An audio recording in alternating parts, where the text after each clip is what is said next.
Hi, AniQuest here. This is my recap for the anime Windbreaker. If you dig my recaps, don't forget to subscribe and smash that notification bell. The story begins as we watch someone barely managing to stay on a tightrope. Students gossip about how he keeps getting into fights and how he nothing but trouble. Even the parents talk about how dangerous he is. Everybody thinks he is too dangerous to even look at. But that's just how it is because everybody knows he doesn't know how to deal with folks. They straight up diss his looks, saying he won't even dye his hair black. They even have a problem with the color of one of his eyes, claiming he must be cursed. Everybody thinks he is nasty, and the kid eventually falls off the rope. We then see our angry protagonist for the first time, named Sakura. He explains he digs strong folks and doesn't give a damn about the weak. Nearby, some dude's harassing a girl, asking if she wanna do something. She says she wanna smash some eggs on their heads, but that'd be a waste of good eggs. The guy warns her not to act all high and mighty, and he stops her from bouncing. Sakura then explains that what he hates the most are weak people who think they are strong. Sakura interferes with the gang of harassers and tells them that it's too early to be acting so lame. The leader tries to attack Sakura, but sad to say, he is exactly the type Sakura despises. Sakura drops this dude easily and wonders what the hell is going on in his head to make him think he is strong when he ain't. Sakura demands they remember his name and face, so they can warn all the weaklings they know to run when they see him. Sakura is a bit of a psycho, because he also wants them to know his name, so they can tell all the strong peeps how to find him. He announces he is Sakura Haruka from Furin High School. Sakura leaves these jerks, but the girl stops him to say thank you. Sakura is all confused, wondering if she is talking to him. She confirms she is, and Sakura is straight up clear about the fact that he ain't doing that to save her. He only smacked those dudes because they were annoying the hell out of him. Sakura turns down her offer to grub, but she ends up feeding him anyway. She can tell he ain't from around here and ain't too many peeps visiting this spot. She explains that the gang he had just fought has been causing a lot of problems, and the town's public safety has become non-existent. She admits she ain't from around here either and introduces herself as Tachibana. Sakura can't wrap his head around why she is being so nice because most folks would be scared of him, especially after he just beat up 5 guys. Sakura reluctantly chows down the food when she asks him to, but he is blown away by how damn good it is. He wonders if her joint gonna take off, but she corrects him because the dummy is trying to say takeout. Tachibana pointed out his eye and hair colors were all messed up, and he wondered if she had beef with it. She is more amazed than anything, but paranoid Sakura thinks she wanna throw down. Sakura is surprised because normally peeps are disgusted by his looks and demand he dye his hair. Sakura break it down that looks don't mean shit in a fight, and that's why he came to Furin. Furin knew for having students with the shittiest grades, but they are also the elite fighters. They are the ones who slip through the cracks at other schools and end up at Furin. They straight up brawl every day to decide who is on top. They are so dedicated to fighting that they even throw down on holidays, and Sakura is dead set on becoming the top dog. Tachibana peeps out that Sakura has some high-ass goals, but Sakura straight up admits he is dumb as a brick, and fighting is all he knows. But to him, ain't nothing sounds better than scrapping his way to the top, and this place was the perfect fit. It doesn't take long for Tachibana to figure out he is already in school uniform when school ain't starting until tomorrow. It's because he's all hyped up. The embarrassed Sakura explains that he just moved, so he didn't have anything else to wear, but she just teases him more. Our hero Sakura resorts to fighting as always and demands that they take this argument outside. Just then, Tachibana peeps a customer forgetting his bag, but Sakura reminds him. As Sakura bounces home, he can't help but think about how damn weird that whole encounter was. The old man hooked him up with some candies and told Tachibana to thank him. Sakura ain't used to all that praise, so he straight up thinks the whole damn town's weird, including Tachibana.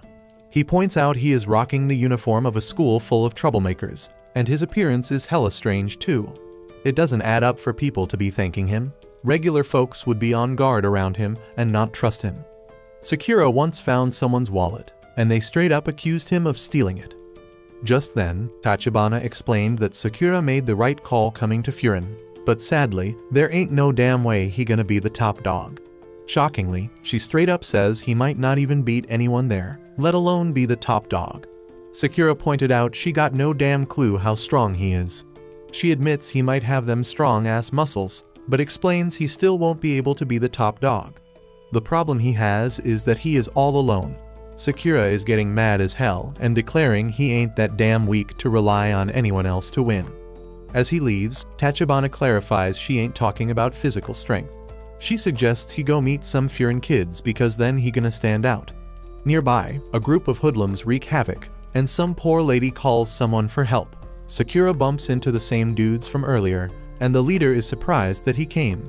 He straight up calls our boy Furin trash, but Sakura just Trina brush him off. The leader peeps that he ain't forget Sakura's face and starts clowning him about his appearance. This dude is shaken when he realizes Sakura's hair and eye color are real. They thought he was just doing some messed up cosplay, but he points out that it being real is even more disgusting. Sakura grinned because this was the reaction he used to get to his appearance. This the disgust he did get used to, but it's all good because he done gave up on that shit. Sakura still wanna feel like he has some worth though. If he can beat whoever is standing in front of him, then he can feel superior.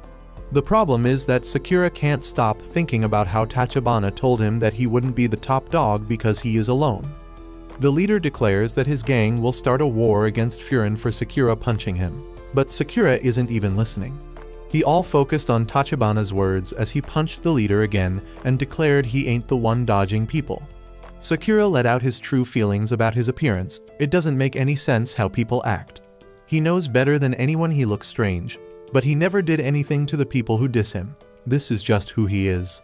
Sakura starts beating down this huge group of thugs. In his mind, as long as he is the strongest and the best fighter, he will be the top dog. Being alone doesn't mean shit. The gang tries to jump him all at once, but it's useless because Sakura is way more skilled than them. Sakura straight up took on any fool getting near him, and the fight was somehow lopsided as hell even though he was outnumbered. Just then, one of them thugs go and snatch up Tachibana, but he pays a damn high price for that dumb ass move because Sakura straight up knock his ass out. Tachibana showed her gratitude, but Sakura gotta break it down once again that them punks just pissed him off. They tried to pull a knife, so he told them idiots to keep the fight fair. One dude tries to creep up on him, but he ends up learning a really valuable lesson. Sakura kept fighting off more of them, but he was stuck defending Tachibana in one spot. He wonders why the hell he is defending her in the first place and reminds himself that helping others never ends well. Still, Sakura keeps holding it down for her, but eventually, one of the thugs uses the knife to slice his leg. Sakura is in a really messed up situation now and think about how that's exactly why he doesn't defend folks. He once again questioned why he decided to help her and get ready to take a bat to the dome. Just then, someone steps in and stops the attack, and Sakura notices this stranger rocking a Furin uniform. This dude shockingly blocked the bat with his back and told Tachibana not to tell a certain person that she was in danger. This guy wiped out the bat wielder and straight up told them punks they did mess up this whole damn town. His buddies arrive, and the guy furiously tells the gang that they're in big trouble. Backup has arrived, but they were disappointed to see so few opponents as they didn't all need to come to fight. Sakura is in absolute shock because he can't wrap his head around why Furin is saving his ass. The thugs are straight up scared shitless when they see this dude named Hiragi, but they think they got this in the bag because they got way more numbers. Hiragi tells the others to handle these fools quickly, so they start straight up wrecking them. One dude goes and attacks Sakura, and Sakura is stuck in a messed up spot because his leg ain't moving. Hiragi saves his ass again and tells Sakura to fall back if he hurts. Sakura gets all pissed and points out that Hiragi ain't his boss, explaining that the thugs were his to take on. Hiragi just tells him to stop moving around because it makes it harder for them to protect him. Sakura is completely shocked, and he looks around to find that the people of the town are cheering on the Furin guys. Sakura can't believe what he is hearing, and Tachibana reminds him about how she said the town's public safety was practically non-existent. But that all changed, and it all thanks to the Furin students. The first thing they did was put up a notice board at the town's entrance. It is straight up to say that if someone brings trouble to the town by harming people or property, they gonna handle them, no matter who they are. Tachibana explains that somewhere along the line, the town's folks give the Fear and students a new name because they fought to protect the town. They are known as the town's Bofurin shield, called Windbreaker. After the fight, all the town's folks come out to thank the boys. Even though they used to be seen as low-level troublemakers, the Furin students now got mad respect in the community. However, they still throw down a lot. They are loved by everyone. But most importantly, they are needed. Sakura was straight up blown away by how damn different this town is because the fighters get treated like heroes. They look like thugs and throw down all the damn time, but ain't nobody scared of them. Sakura feels all sorts of emotions, and he in shock when the townspeople tell him he did a bang-up job holding it down all by himself. Some sweet little old lady even offers to patch up his wound. But Sakura can't handle all that kindness and demands they all cut it out. Tachibana stays calm and starts taking care of his wound, reminding him that she said he was all alone, but she explained that she could see right through him and know he ain't choosing to be alone.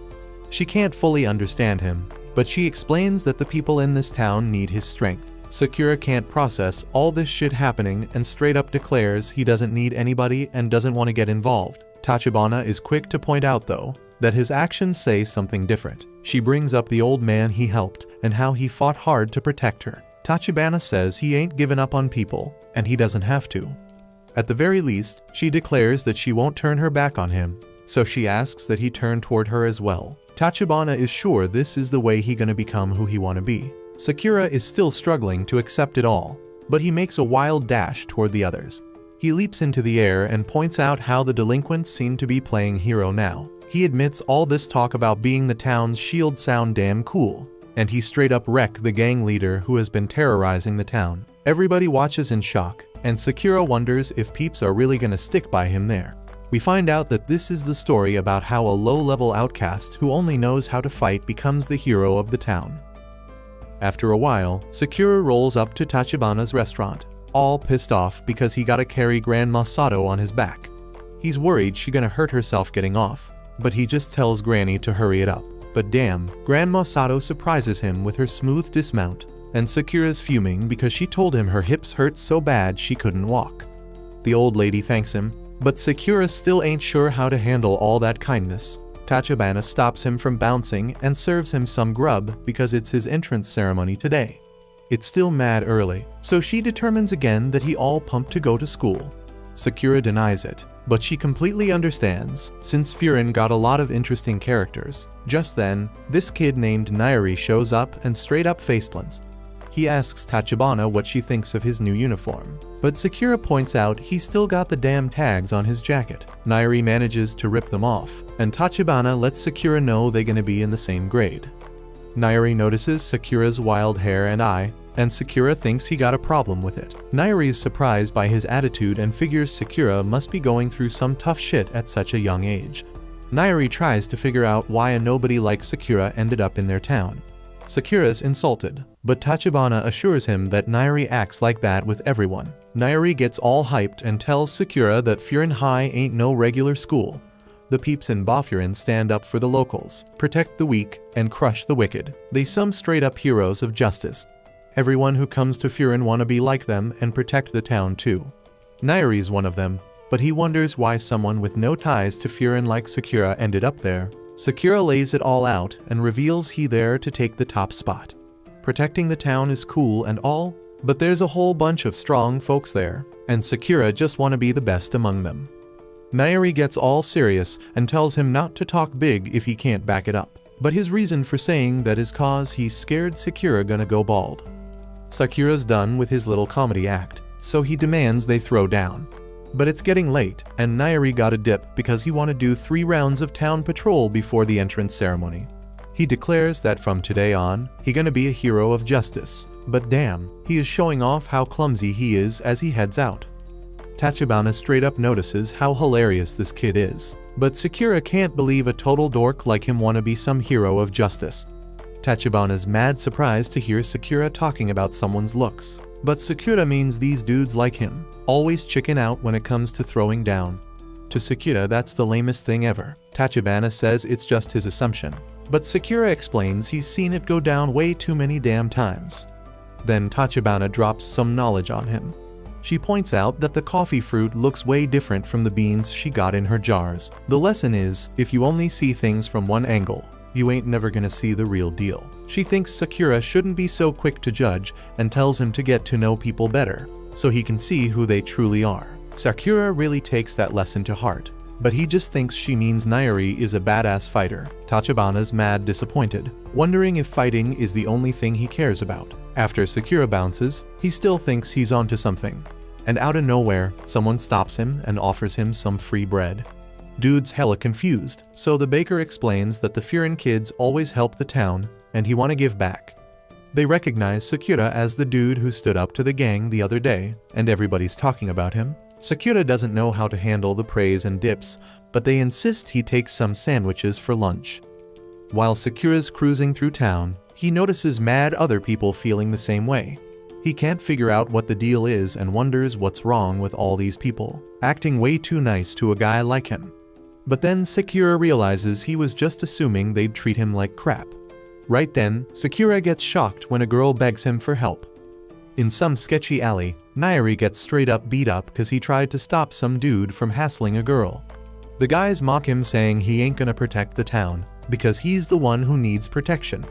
Nairi tries to make them take it back, but they just push him around. Then those guys get hella surprised when Nairi declares that anyone causing pain or messing up the town is gonna get wiped out by the Bafurin. They all start laughing, saying only dudes in superhero shows talk like that. The leader gets really annoyed and says it doesn't matter if Nairi's a windbreaker. He's the one getting wiped out. Dude's about to attack him, but Sakura shows up right on time to help Nairi. Nairi's mad shocked and wonders why Sakura's saving him, but Sakura doesn't even pay him any attention. The bullies are laughing because Sakura steps in to save his buddy, but Sakura's insulted by that.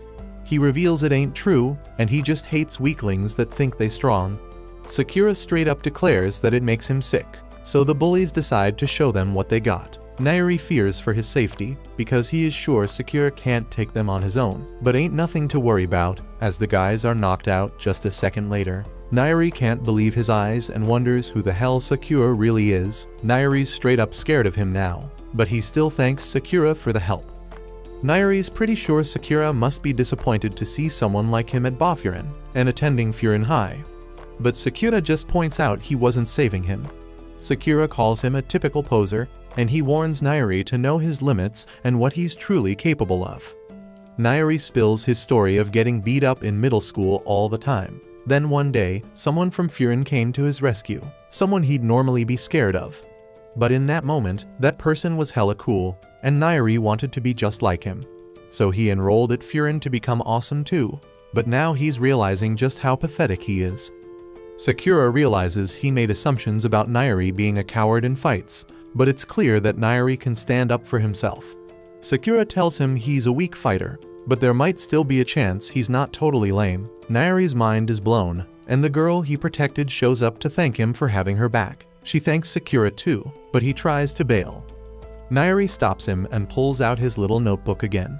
He bombards Sakura with questions about his height, weight, blood type, and hobbies. The kid goes nuts analyzing Sakura and taking notes like crazy. Sakura cuts him off, so Nairi explains he likes gathering data on guys he admires and finds cool. Sakura basically tells him to do his thing, so Nairi takes it as an invite to observe Sakura up close and personal.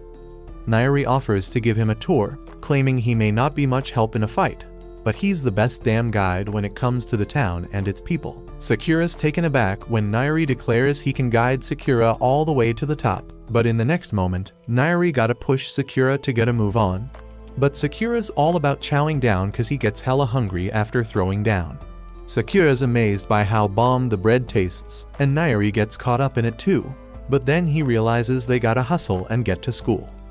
Finally, the two of them make it to school, and Sakura's pumped cause there's gonna be a whole bunch of people, just like the dudes he met before. Nairi peeps the class roster and gets all hyped because he sees that he and Sakura are in the same damn class. Nairi's mind blown by all the other names on the list, but he ain't actually know any of them personally. They just people he looks up to. Sakura don't think it matters who's in their class, but Nairi points out they're gonna be spending a ton of time with these folks. Right then, Nairi gets shocked by this one name in particular, and Sakura points out he looking really drained. Nairi shakes it off and asks Sakura to try and be friendly with everyone in class, maybe even flash them a smile. Sakura thinks Nairi must be kidding, but Nairi reminds him that the Bafurin peeps came together to protect the town. Sakura ain't from around there, so these dudes definitely gonna ask why he came to Furin. Nairi thinks it's crucial to show that Sakura ain't no threat, and he ain't the enemy of Bafurin. But Sakura ain't even paying attention, cause he busy getting warmed up.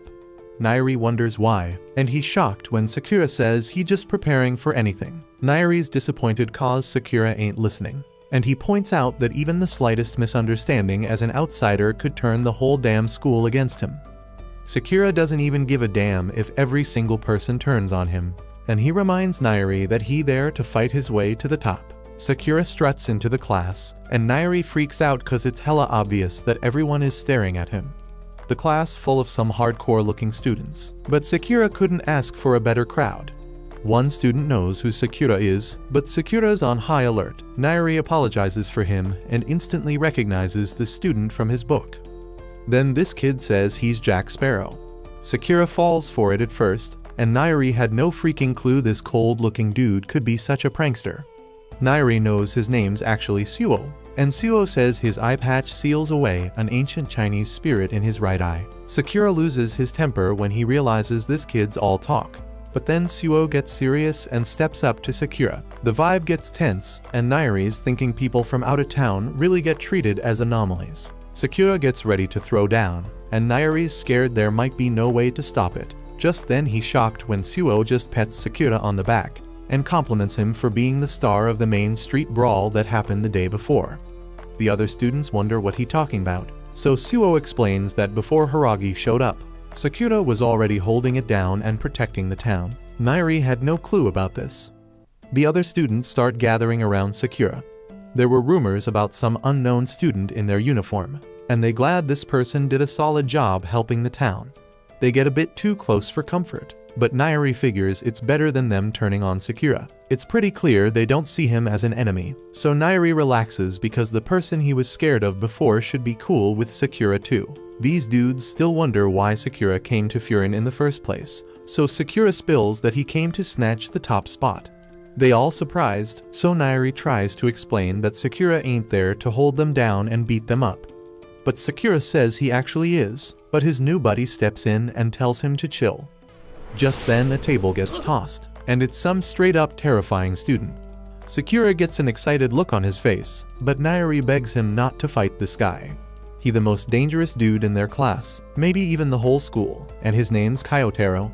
Sakura declares he prefers fighting mad dogs like him, so Kyotaro says he'll crush him.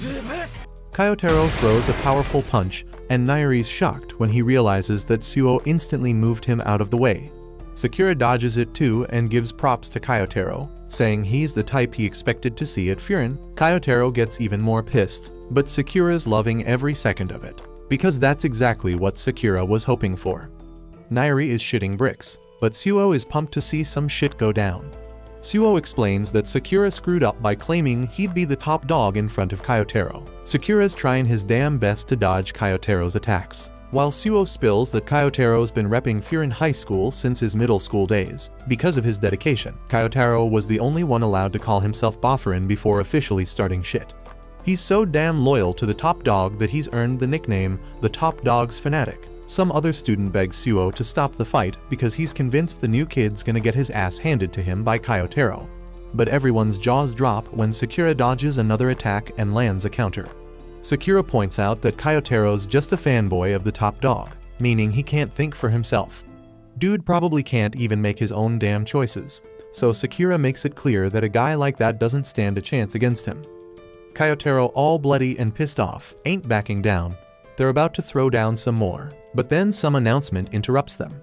The person on the other end is all clumsy with the damn microphone, but eventually welcomes all the students to Furin. Sakura's annoyed as hell by the interruption and just wants to get back to kicking ass, but all the other students are totally focused on the announcement, and Sakura wonders who the hell this guy is that managed to grab their attention.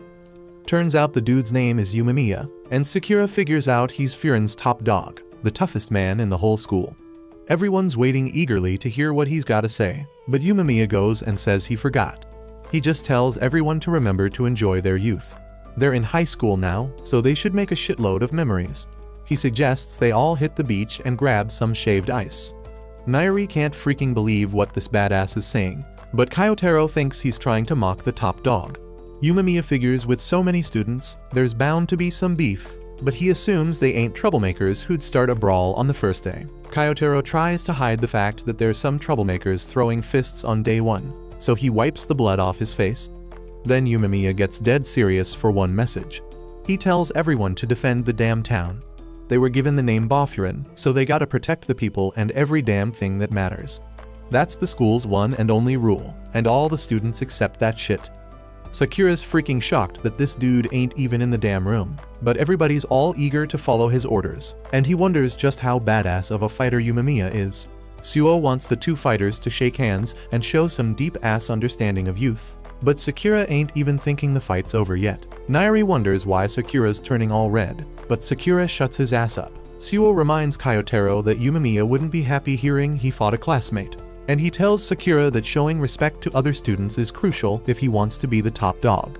Surprisingly, Kyotaro wants to shake hands, so Nairi begs Sakura to hurry the fuck up and do it. Sakura gets ready for it and tells himself to just shake the damn hand. Sakura must have been through some real tough shit because he's gotta remind himself not to slap Kyotaro's hand away or toss his ass to the ground. Sakura shakes his hand, but thinks it feels hella weird touching people outside of a fight.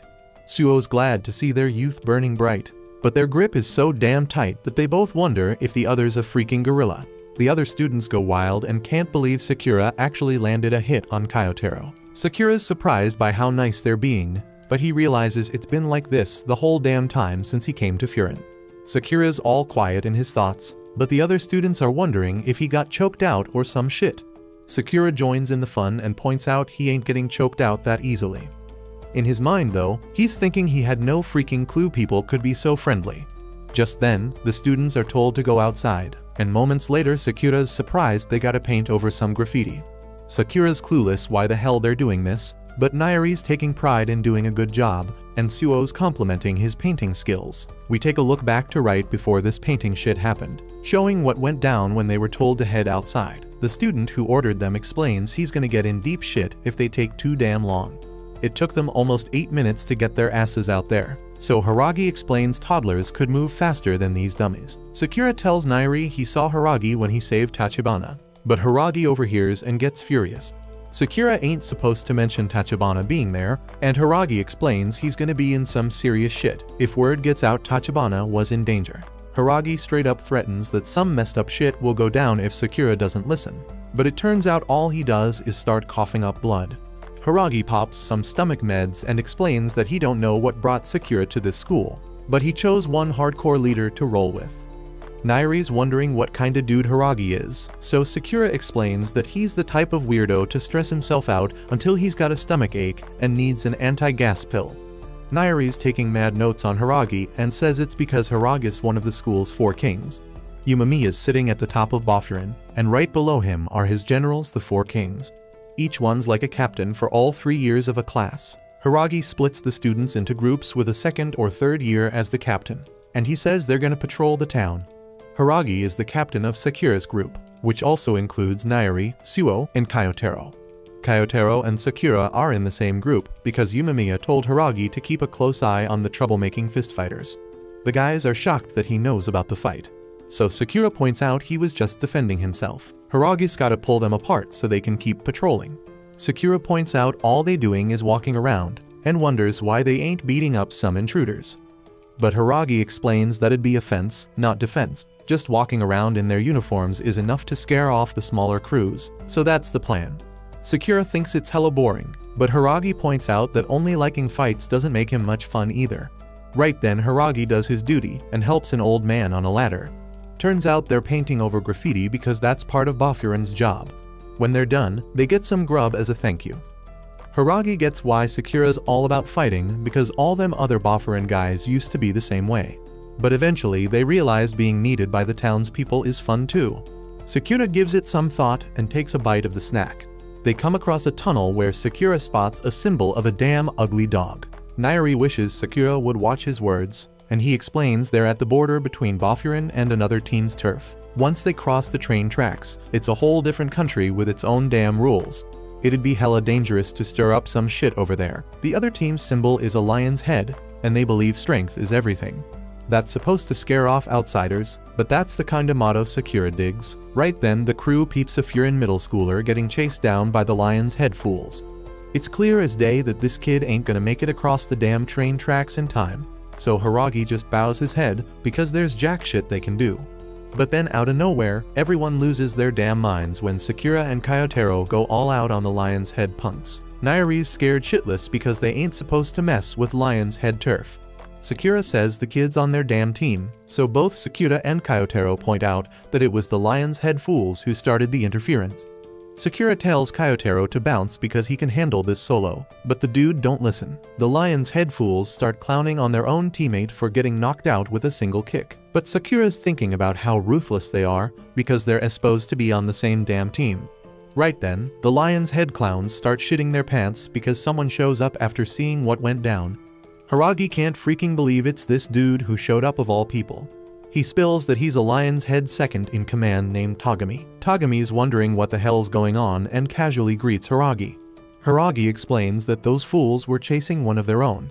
Sakura is getting irritated by how chill this dude is, but he can tell that Tagami's legit when he figures out that Sakura and Kyotaro are the ones who knocked out his team member. The knocked out dude gets up all pissed off because they broke the rules and stepped into their turf. But Tagami shocks everyone when he smashes a bottle over his damn head. Tagami don't give a damn if it was their turf or not. He only cares that this kid lost the damn fight. Tagami starts wailing on this fool, punch after punch, and explains that losing means he's weak.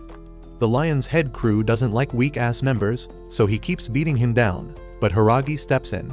Hiragi tells him he's part of Tagami's crew, but Tagami corrects him. He rips off the dude's lion's head jacket and says their crew don't need no weaklings. Everyone's in shock seeing this ruthless dude, but Sakura just thinks he's a lame ass. He thought the lion's head fools believed strength was everything, but he points out that beating up the weak don't really prove strength. Sakura stands right up to this dude, feeling disappointed because he thought he found a fun crew. Everyone's shocked seeing him stand up to Tagami, and the lion's head fools are sure Tagami's going to end his damn life for saying what he said. But surprisingly, Tagami ain't tripping about it. He's more curious about Sakura's funky hairdo. Tagami also ain't feeling Sakura's fast talking, and he gets all serious and says it pisses him off.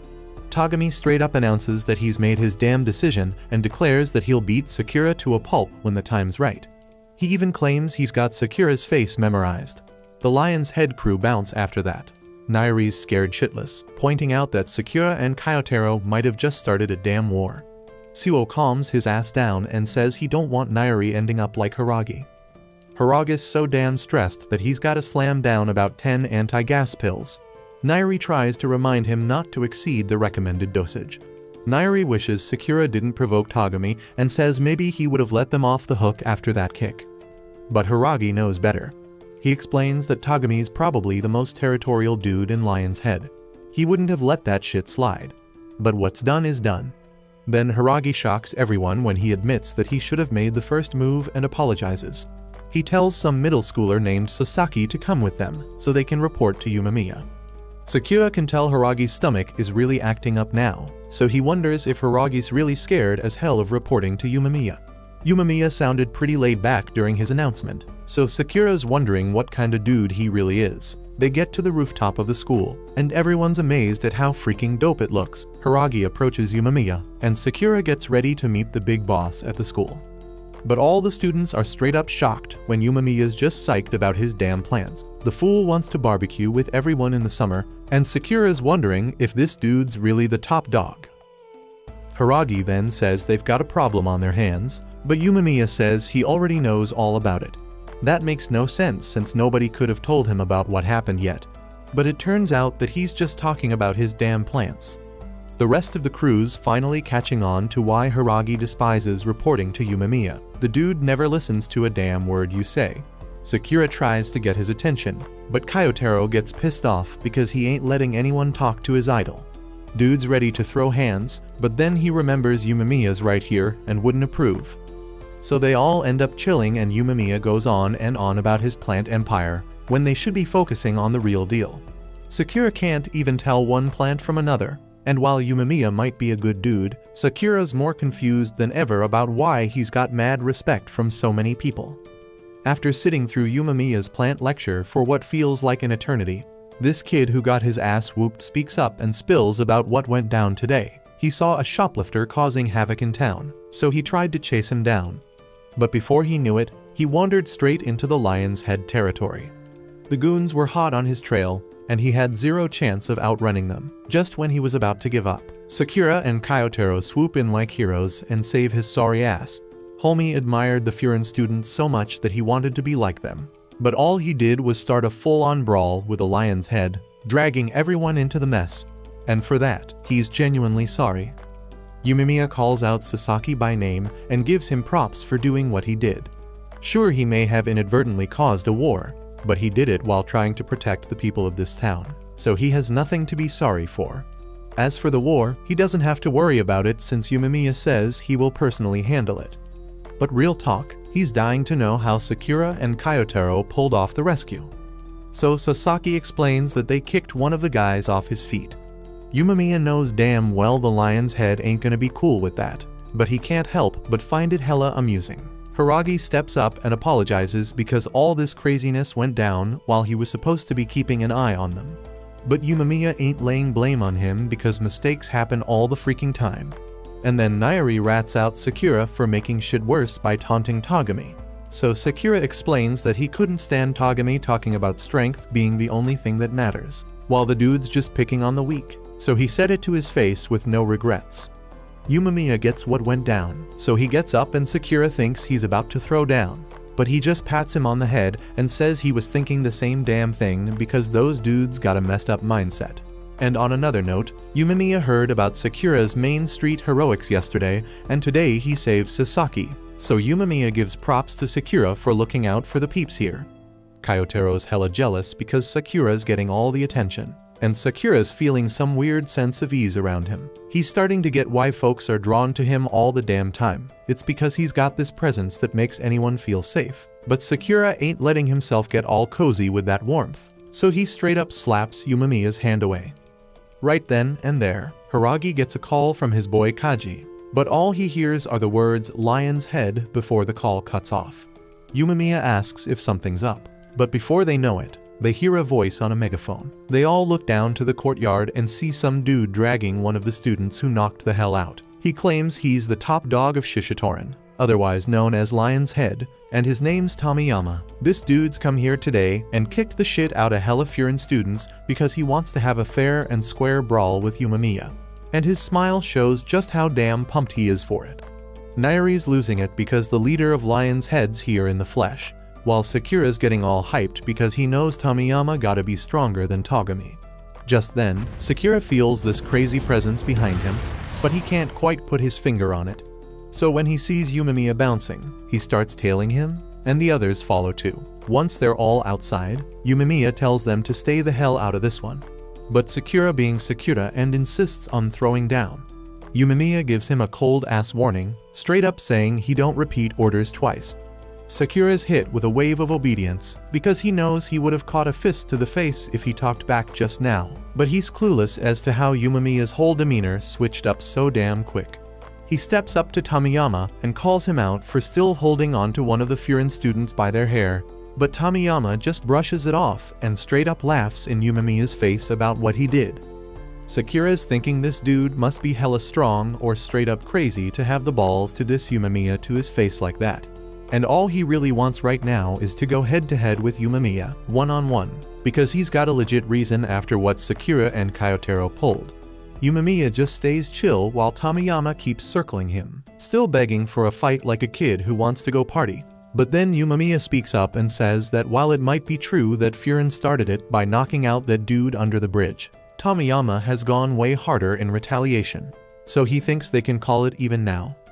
Tomiyama agrees that what he's done is enough to at least call it even for now. But that doesn't mean things are settled as he throws a kick at Yumemiya's face.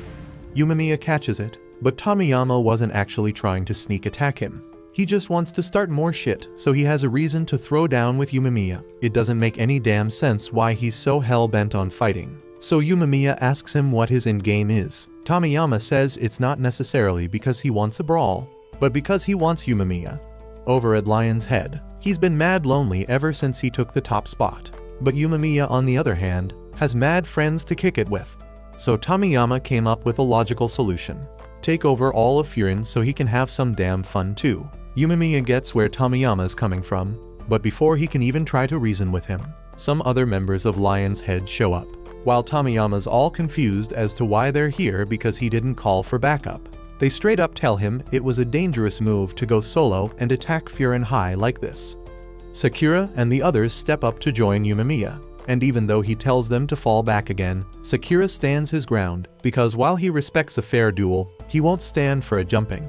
Tomiyama's getting frustrated because he was about to have a legit showdown with Yumemiya, so he wants everyone else to bounce already. But Togami doesn't think a duel's gonna go down today, especially with the whole damn student body watching them. Yumemiya peeps what's about to go down, so he shouts for all the peeps in the classes to stay put as he steps forward, saying he'll take on Tomiyama in a duel like he wanted.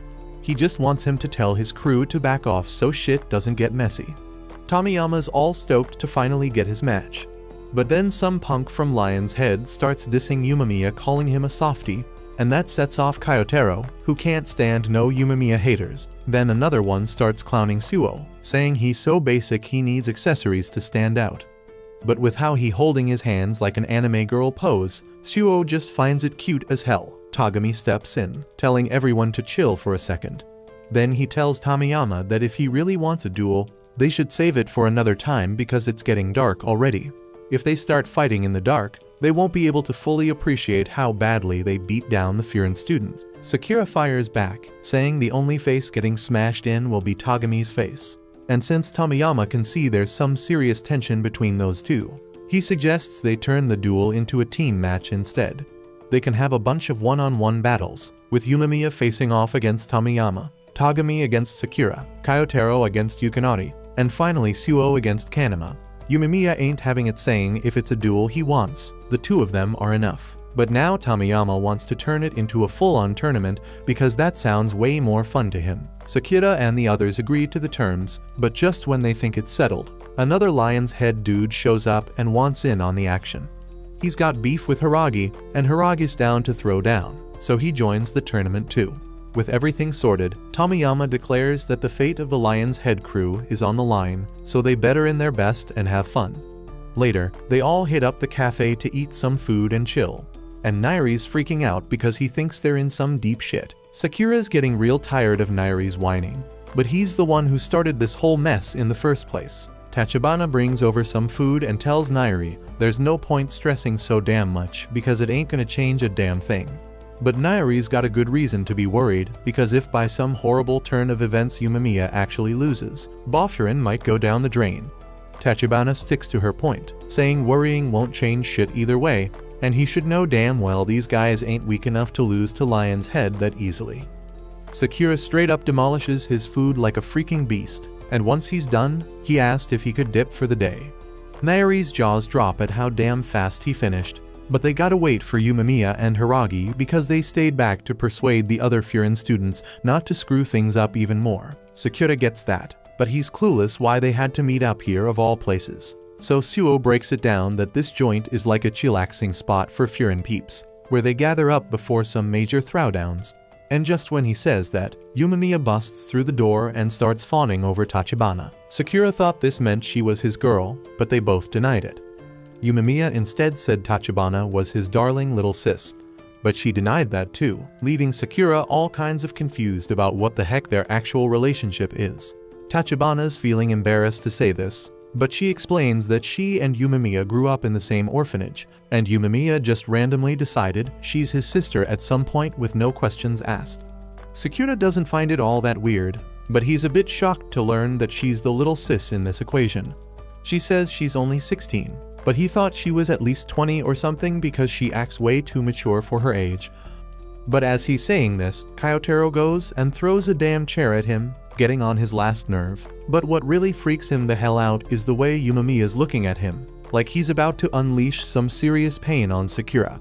He brushes it off and laughs it out, and then Hiragi reminds Sakura that he better never let Yumemiya find out Tachibana was ever in danger, or hell's going to break loose. A while later, Yumemiya's chowing down on his food, but Hiragi seems lost in his own damn thoughts.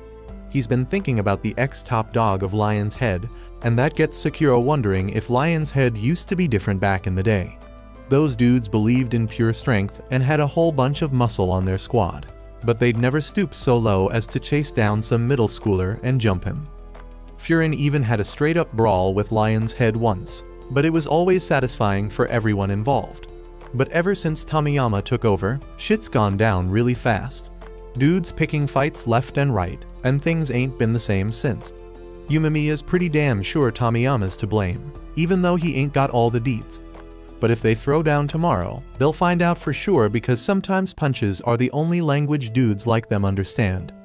When it's closing time, Tachibana shuts down the shop, and everyone's about to bounce. But before they leave, Sasaki takes a moment to formally thank Sakura for stepping up and saving his ass when he was in deep shit. And of course, Sakura gets all embarrassed again, like a shy little puppy. The next morning, they all roll up to the bridge and step into Lion's Head territory for the tournament. And there Tomiyama and the rest of the Lion's Head crew are waiting, ready to kick things off. Tomiyama is all pumped up leading the way, and the Bofurin crew is following suit. On the way, Sakura spots that the whole damn place is filled with bars. Nairi explains it gets very crowded at night, but it's also hella dangerous.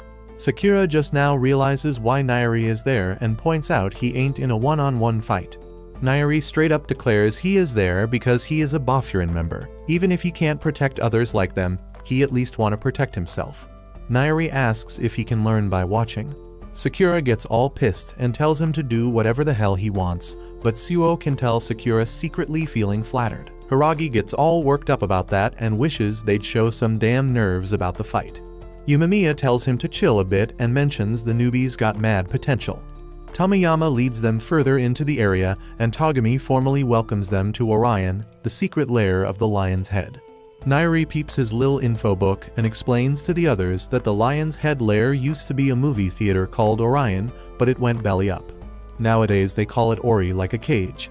They all step into the theater, and the Lion's Head crew cheer like crazy as they announce the fighters about to enter the arena. The crowd going wild and unruly, so Nairi was straight up terrified.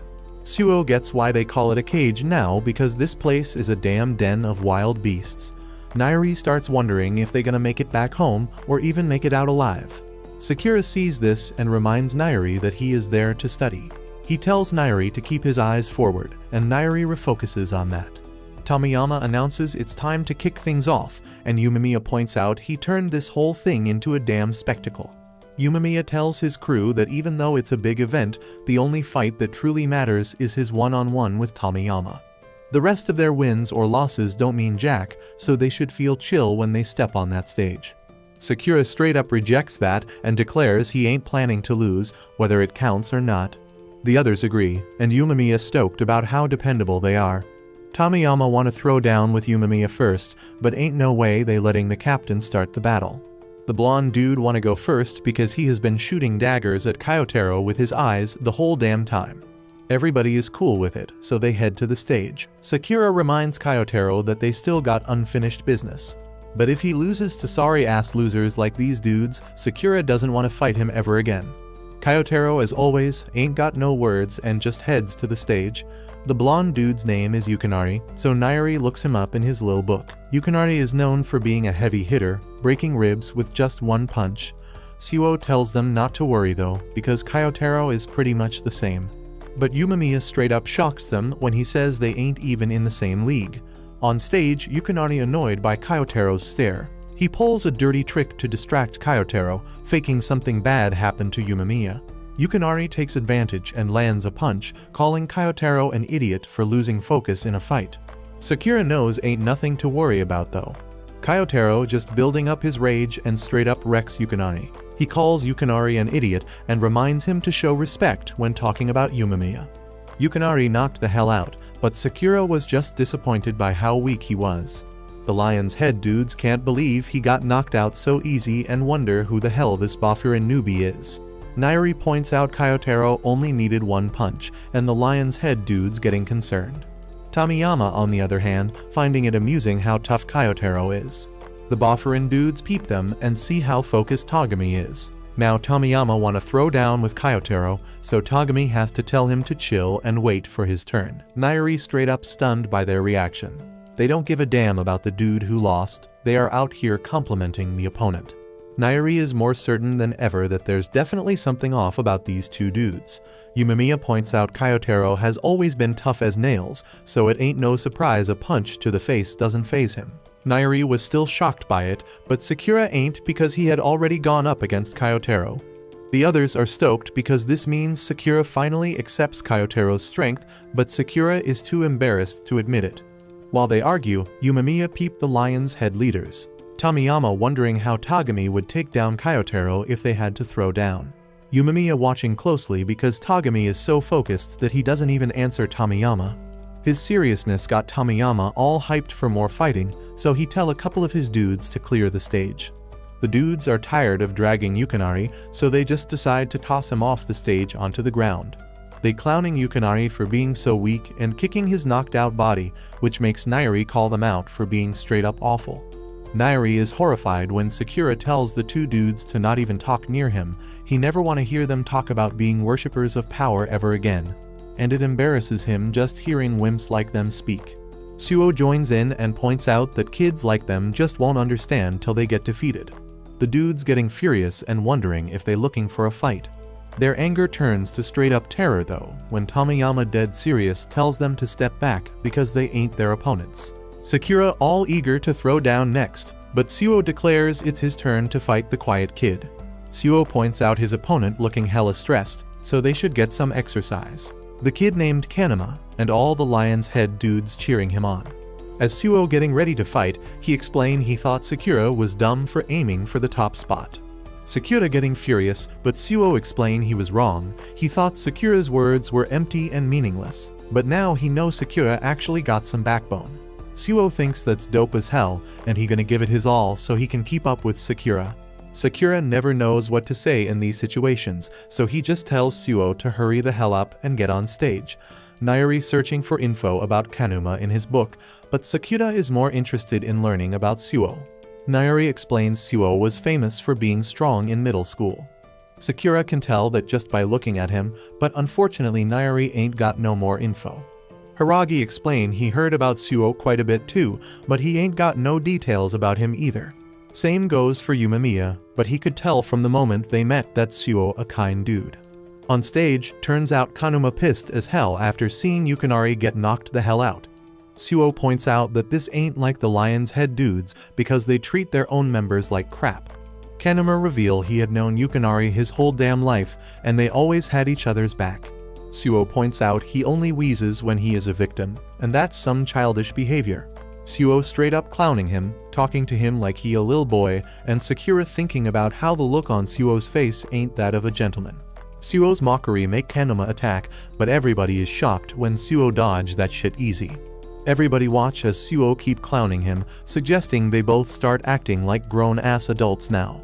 Kanuma is scared as hell because he can't understand how Suo got behind him so damn quick. He decide to attack faster, but just end up getting tossed to the ground. Every attempt at landing a hit fails, and Kanuma getting even more frustrated when Suo keep insulting him. Suo just playing with this dude, and Nairi is amazed because he making it look like his opponent tripping all on his own. The crowd getting annoyed with Kanuma and telling him to stop letting himself get played. Kanuma think about how they ain't got a damn clue what it's like to have every damn move you make easily countered, and he wish they could try and throw down with Suo. Yumemiya realize Suo ain't no regular gentleman, and Sakura points out he ain't got an ounce of kindness. He is hella ruthless, tormenting a weaker opponent and making him look like a damn fool. Kanuma gets straight up wrecked, so makes it clear how big the skill gap is between them. Sakura says he'd want to end himself if he was Kanuma, but of course he ain't ever gonna be in that position. Hiragi is surprised to see Suo trying to prove a point in this fight, and Yumemiya figures it's because he got influenced by someone else. Nairi realize that too and think about how Suo want to keep up with Sakura. Suo's fight got Sakura's attention, so he wondering how he can get Suo to seriously throw down with him. The fight keeps going, but it's clear as day that Suo playing with Kanuma. Suo barely got a move to dodge all his attacks, and he dropped Kanuma once again. the crowd turning against Kanuma, and he is horrified when he sees that Tomiyama has fallen asleep watching the fight. What's even worse is that Tagami ain't impressed at all, and he remembers what happened to that weakling under the bridge. Kanuma starts panicking, and his heart racing like crazy. Suo sees this better than anyone, and he explains that Kanuma finally starting to figure out what it takes to be a grown-ass adult. Kanuma losing his damn mind, so he goes in for an attack, but Suo shut him down right then and there. Kanuma was shocked when Suo revealed he already knew what going on in his head. Suo assumes Kanuma imagining himself turning into the person he used to mock. And that's good for him because the answer to being an adult is imagination. Kanuma is scared as hell, but Suo calmly points out he can move on to the next step now. Suo keep being ruthless with his teaching, explaining to Kanuma that he need one more thing to turn his imagination into reality. Suo gets ready to attack, so Kanuma begs him to stop. Right then Tagami asks Suo to end the fight. Kanuma doesn't get why, so Tagami just tells him he humiliated them enough. Tagami corrects himself though, because Kanuma can't humiliate them no more because he ain't part of Lion's head anymore. This was Kanuma's worst nightmare, and his imagination just became reality. Suo's final lesson is that being an adult means being able to feel for others. To do that, you need imagination and experience. Suo is actually happy for Kanuma because at least he learned something. As Suo bounces, the Lion's Head crowd is dead quiet after witnessing those straight-up violations. And to top it off, they realize Suo's just a freshman at Furin. They're starting to get that messing with Bafurin will be a big mistake. Yumamiya gives props to Suo for that mind-blowing victory, saying he's hella strong. But Suo doesn't see himself as all that impressive. On the other hand, Nairi is beyond impressed because he's never seen anyone move like Suo. He asks if it's Kung Fu or some other martial arts style, but Suo can't really answer because he don't know. His instructor was self-taught, so he mixed in a little bit of every martial art. But that aside, Hiragi points out how damn surprising it was to see Suo get all emotional. He's a bit embarrassed that he went so far as to humiliate Kanuma, but he did it for Sakura's sake. Sakura doesn't want to take the blame for Suo's actions, but he warns Suo to take the fight seriously if they ever throw down. Nairi's getting tired of Sakura always thinking about fighting everyone, but Suo doesn't really want to tango with him because he knows Sakura would be a pain in the ass in a real brawl. Hearing that Sakura loses his cool and almost jumps on Suo, Nairi has to use all his strength to hold him back, and Yumamiya's just glad everyone's getting along, if you can even call it that. Right then they peep Kanuma dragging his bestie's unconscious body across the floor, looking like a total wreck. Once Yukinari finally wakes up, he looks over at Kanuma who seems like he's about to lose it. So he crawls over and asks if Kanuma lost his fight too. Kanuma can only muster up the words "it's over" because now that they both got their asses handed to them in front of the Lion's Head crew, they'll be punching bags for everyone else from now on. Tomiyama's still pumped as ever, and now he wants to throw down with Suo too. But Tagami wants to keep things in order, so he asks who's up next for their fight. Sakura finally thinks it's his damn time to shine. But as he stands up and turns to Tagami to head onto the stage, some other dude stands up and straight up points at Hiragi because he wants to throw down with him next. Hiragi still has some unfinished business with Sako, so he apologizes to Sakura because he gotta take the next fight. Sakura ain't having it because since both of the other first years got their chance to brawl, so there ain't no reason why his turn should be skipped. Hiragi brings up the fact that Sakura's supposed to fight Tagami, but the dude doesn't look ready to rumble yet, so Sakura gotta wait a bit longer. Since Tagami's the second in command at Lion's Head, it's usually Hiragi's job to throw down with him.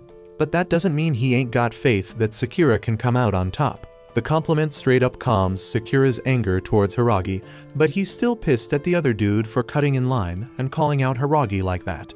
Nairi thinks maybe the guy knows Hiragi from somewhere, but none of them know why they got beef because Hiragi doesn't talk about himself much. Meanwhile, as Sako's making his way up on stage, Tomiyama wishes him good luck in his fight, but Tagami gotta be all condescending and asks if something went down between him and Hiragi, because Sako usually ain't one to pick fights willingly.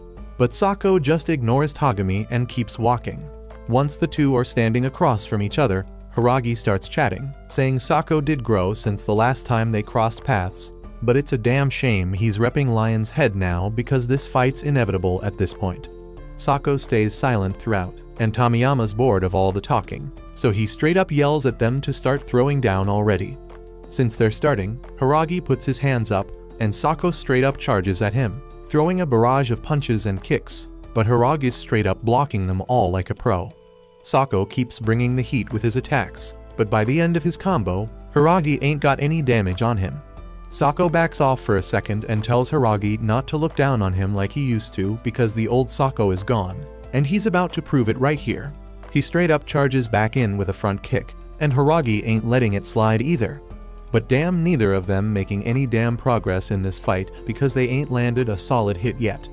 Then in the middle of one kick, Sako grabs his own leg and redirects the kick, barely missing Hiragi's face, and Hiragi's mind is impressed. Nairi's freaking out because Hiragi's playing defense, and the Lion's Head crew are all in, rooting hard for Sako to take down Hiragi. Even Tagami's mind blown by how sick Sako's fighting skills are. But Tomiyama ain't thinking it's all that strange because he personally chose Sako as one of his top 5 dogs. Tagami has to admit that while he may not get Sako as a person, he's fought the most out of anyone here and nearly burned himself out when he first joined Lion's Head. Back to the stage, Sako's still bobbing and weaving Hiragi's attacks, but he's taking the time to call him out for having zero style, just relying on brute strength. Sako's saying Hiragi ain't changed one damn bit, but Hiragi can see the transformation in Sako, especially with how chatty he's getting right now. Hiragi remembers Sako never opening his mouth the whole damn time he was teaching him how to throw down. But bringing up the past pisses Sako off and makes him charge at Hiragi one more time. But this time he's speeding up like crazy. He catches Hiragi off guard, knocking him back with a kick to the damn face. Everybody's jaws drop seeing Hiragi get knocked out so damn easily. Sako stands tall over him, wondering when the hell Hiragi got so weak. He blames Hiragi's weakness on hanging out with all these damn Furin clowns. Sakura starts getting mad, but not at Sako, rather he's pissed at Hiragi for letting himself get dropped like a punk. Suo finds the whole damn thing funny, but mostly because Sakura's starting to show more love for his crew. Sakura gets all embarrassed by Suo's comment and claims he was just pissed because Sako was clowning them. But Yumemiya steps up and tells everyone to chill because it ain't over yet. Then he turns to Sako and reminds him that Hiragi is one of the 4 kings of Bafurin, and specifically he is their Tamonten. So he asks if Sako knows what Tamonten is also called. Sako doesn't get the point of that dumbass question, but when a hand lands on his shoulder, he's straight up shocked to see Hiragi back on his feet, ready to throw down. It's been a minute since he got kicked like that, so he really felt it. But he knows it made him look weak as hell. He gives props to Sako for getting so damn strong since their last encounter, like a whole new person. But as the Tamonten of Bafurin, he gotta flex a little, so he pops his stomach meds and gets ready for round 2. We go way back to middle school when Sako was caught up in some serious bully drama. The dude was just trying to do his own thing and getting good grades, but these haters couldn't stand him shining. They came at him hard, throwing down fists like there was no tomorrow. But then Hiragi swoops in like a hero to save the damn day. Fast forward to the present fight. The shit is turned into a straight up slugfest. Both sides throwing punches left and right, taking hits and dishing them out. The crowd's faces frozen in amazement at what's going down. Even Sakura can't wrap his head around how freaking strong Hiragi is. Suo lets Sakura know that Hiragi had to be a beast to earn a spot as one of Bafurin's kings. The whole damn town knows he's a force to be reckoned with. But Suo's convinced that Hiragi cranked it up a notch all because of Sakura. The fight keeps going, and while it seems pretty even, Hiragi starts gaining the upper hand and straight up knocks the focus out of Sako's eyes with a hell of a kick. Sako can't figure out how the hell Hiragi's still so damn strong compared to him, even after all the training he went through to improve himself, especially since he has been chilling and living the easy life with his friends here. We flash back to Sako's middle school days right after Hiragi beat the crap out of those bullies. Sako couldn't wrap his head around why Hiragi went out of his way to help him. Hiragi didn't think he needed much of a reason to lend a hand to someone getting jumped. But he tells Sako straight up that he needs to learn to stand up for himself because that's the only way he gonna handle bullies like those. He reaches out a hand to help Sako get back on his feet, but instead of taking it, Sako grabs his sleeve and begs Hiragi to teach him how to throw down. Hiragi agrees, and from that day on, Sako trains hard with him and holds a ton of respect for him. It ain't like Hiragi was trying to gather followers or nothing, but people naturally looked up to him because of his raw strength, and Sako was damn proud to be one of them. On the day Hiragi graduated from middle school, Sako was straight up grilling him for getting into Furin. He was convinced Hiragi would be on some next level shit there. But damn, all that grilling got too damn heavy for Hiragi to handle. So he straight up tells Sako not to tag along. He knows once he steps foot in Furin he gonna be under this dude Umemiya. He can't live up to Sako's sky-high expectations. He wants Sako to find his own real goal instead of being his damn fanboy. Sako can't wrap his head around what the hell just went down. His idol essentially ditched his ass. So he takes out all that frustration by straight up whooping the asses of a local gang all by his damn self. And while he's standing there surrounded by bodies, Togami and Tomiyama roll up on him. They hella impressed by his skills and offer him a spot on their crew. Sako asks if they got strong people on their team, and Togami's like, hell yes, strength is everything to us. The stronger you are, the higher you climb. But Sako doesn't give a damn about no hierarchy shit. He just wants to fight strong people, so he can get stronger and make Hiragi regret dumping him. That's why he straight up refuses to lose to Hiragi in this damn fight. Unlike Hiragi, he ain't been wasting time making friends, but he's been improving himself to be stronger than Hiragi. He charges forward trying to catch Hiragi off guard from below. Hiragi throws a punch to counter, but Sako pulls a slick-ass move, backflipping right over him and getting ready to land a punch. But damn, Hiragi ain't falling for that shit. He straight up boots Sako in the damn face, Sako's feet wobbling after that kick. But he ain't letting himself lose to someone who's satisfied being anywhere but the top. He tries to throw another punch. But this time Hiragi straight up catches it and apologizes to Sako for not being able to live up to his expectations. And right after that, he lands a punch so damn powerful that it gets Sako's soul searching real deep about why he was so damn angry. He knows Hiragi was looking out for him when he suggested finding a new goal, but he was being selfish as hell. He ain't want to hear Hiragi tell him not to tag along because all he wanted was to stick by Hiragi's side no matter what. He doesn't give a damn if he ain't the top dog or some shit. All he wants is for Hiragi to ask him to come along. Sako collapses on the ground, making Hiragi the clear victor of the fight. Everyone's still in shock from the crazy-ass show they just witnessed. Togami wastes no time getting up and calling for someone to haul Sako's ass off the stage because he lost. But after seeing how well Sako fought, they all got too much respect for him to do something so damn disrespectful. And to help his boy out, Hiragi offers to carry Sako off the stage, lifting him up on his shoulders and gently dropping him on the floor. Togami half-heartedly thanks Hiragi for the help, but mentions he didn't need to be so gentle with a loser's body. And since Sako lost, Togami tried to remove his lion's head jacket. But Hiragi grabs his hand, stopping him and says, "You might want to hold off on that shit till after your match. You never know what could happen." And before Hiragi bounces, he drops some knowledge on Togami, saying that running the team the way he is ain't gonna make them stronger. He walks his ass back to his seat, and Umemiya congratulates him on the win. But Hiragi's surprised because Umemiya ain't asking about Sako and what the deal is between them. Umemiya knows Hiragi probably don't want to talk about it, so he ain't gonna bother asking right now.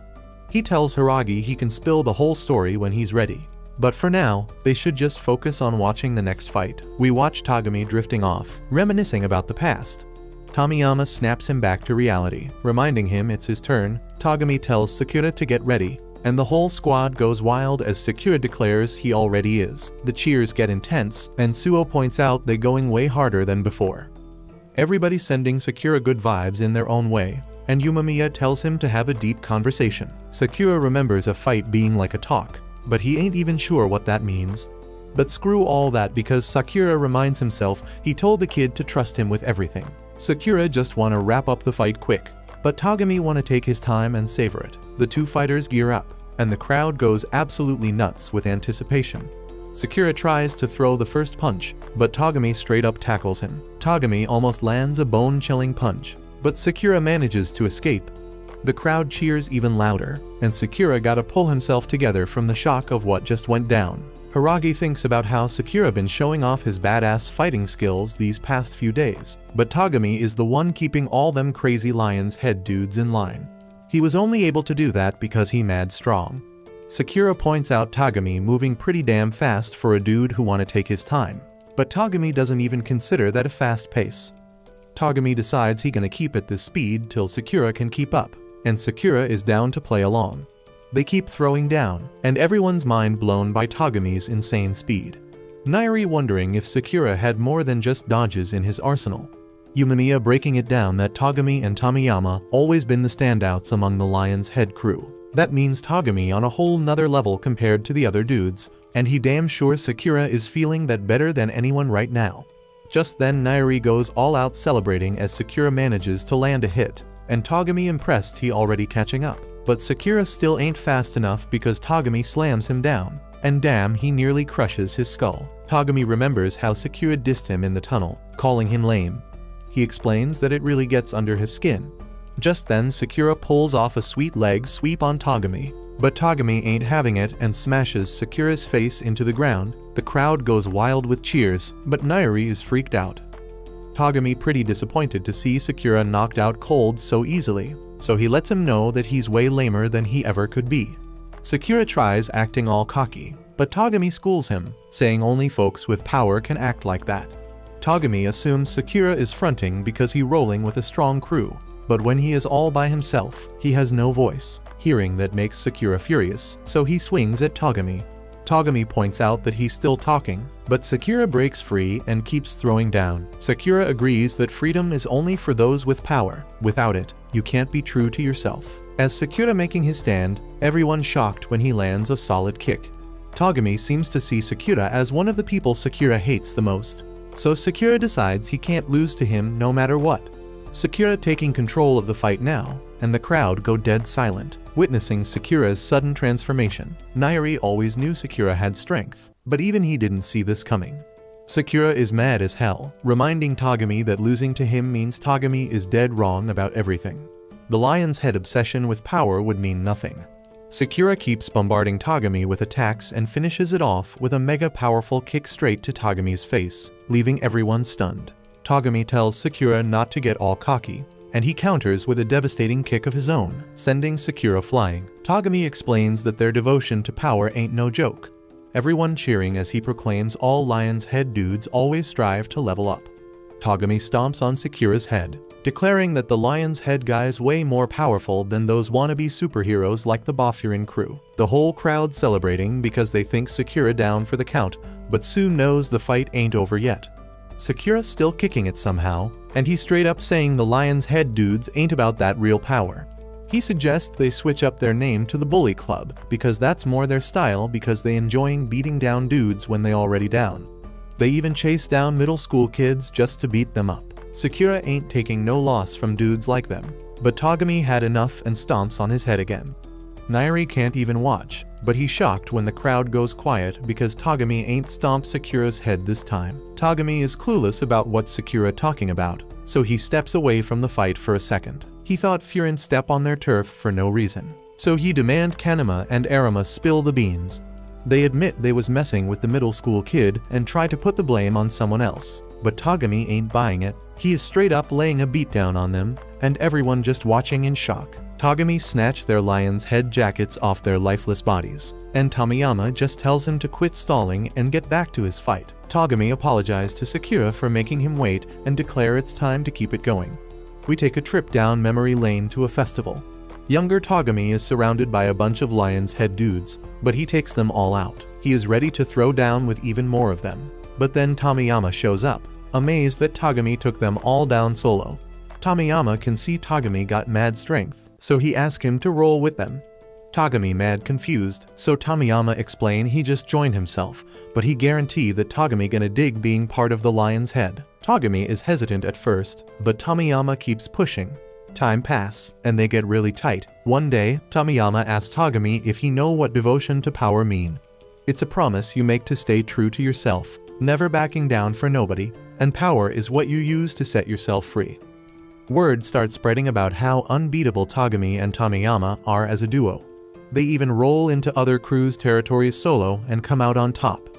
They come back from one of these brawls one day, and the other crew members can't even believe they went through all that just to get revenge for one of their own. Tomiyama ain't thinking it's a big deal, because he just trying to be the freest dude ever. Ain't nobody got a clue what he talking about, so Tagami break it down. They have been taught that power is the ticket to freedom. It means the dude with the most muscle is also the most free. Tomiyama and Tagami having a race to see who can be the ultimate free dude, so he hyping up the rest to join in. Tagami thinking about how Tomiyama is straight up strong and having more fun than anyone else. Tomiyama like the prodigy of their devotion, like a son embodying the whole concept. Tagami ain't even plan on racing Tomiyama. He just ain't good at hanging with peeps, but when he is with Tomiyama, he fits right in the crew.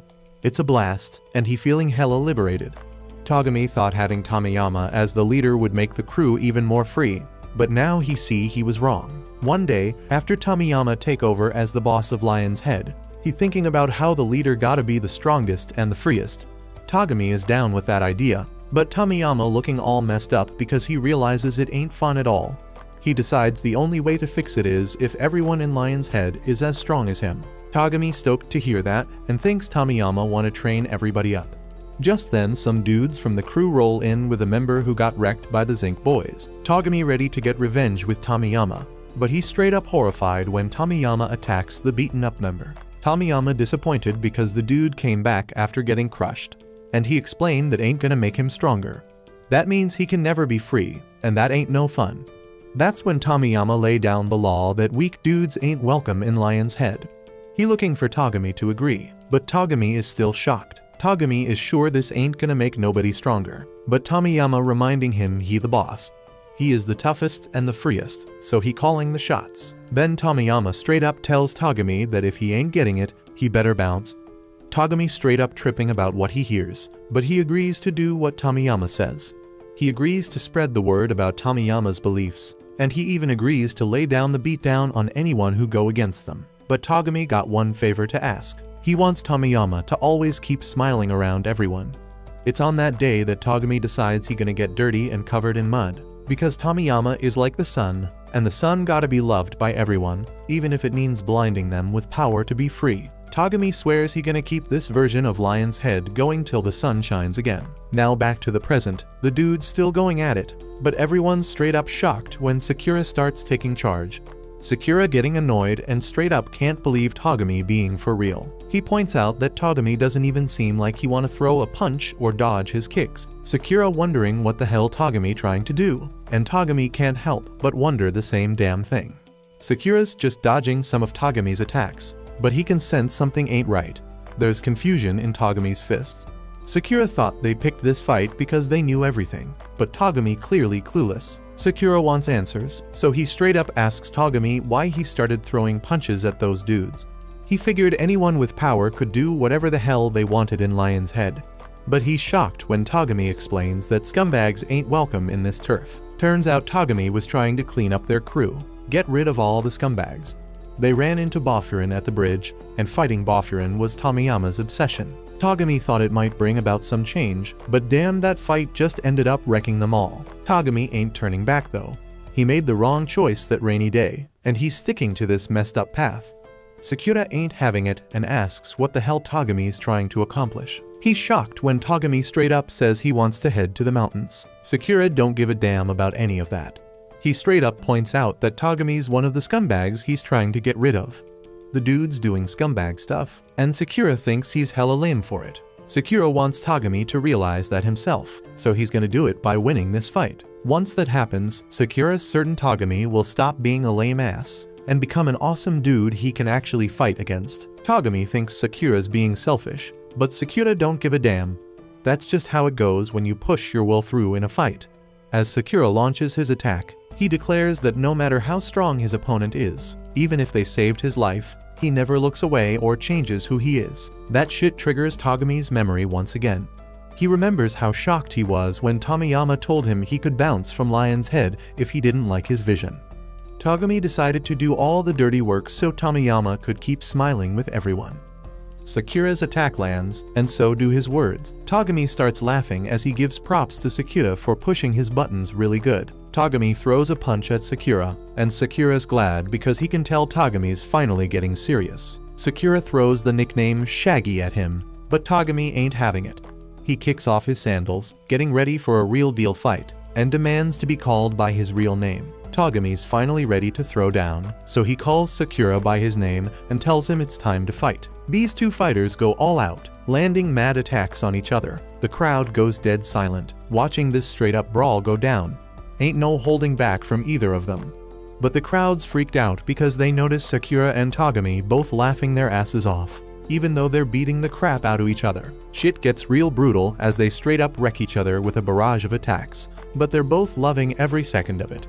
Suo's watching in awe because he had no clue Sakura was this damn good in a fight. Nairi don't really get why, but he's tearing up because their fights touched his heart for some reason. Even Hiragi and Yumemiya are impressed with Sakura. But Tomiyama's just silently watching the whole thing. Sakura keeps going at it, but something's messing with his head.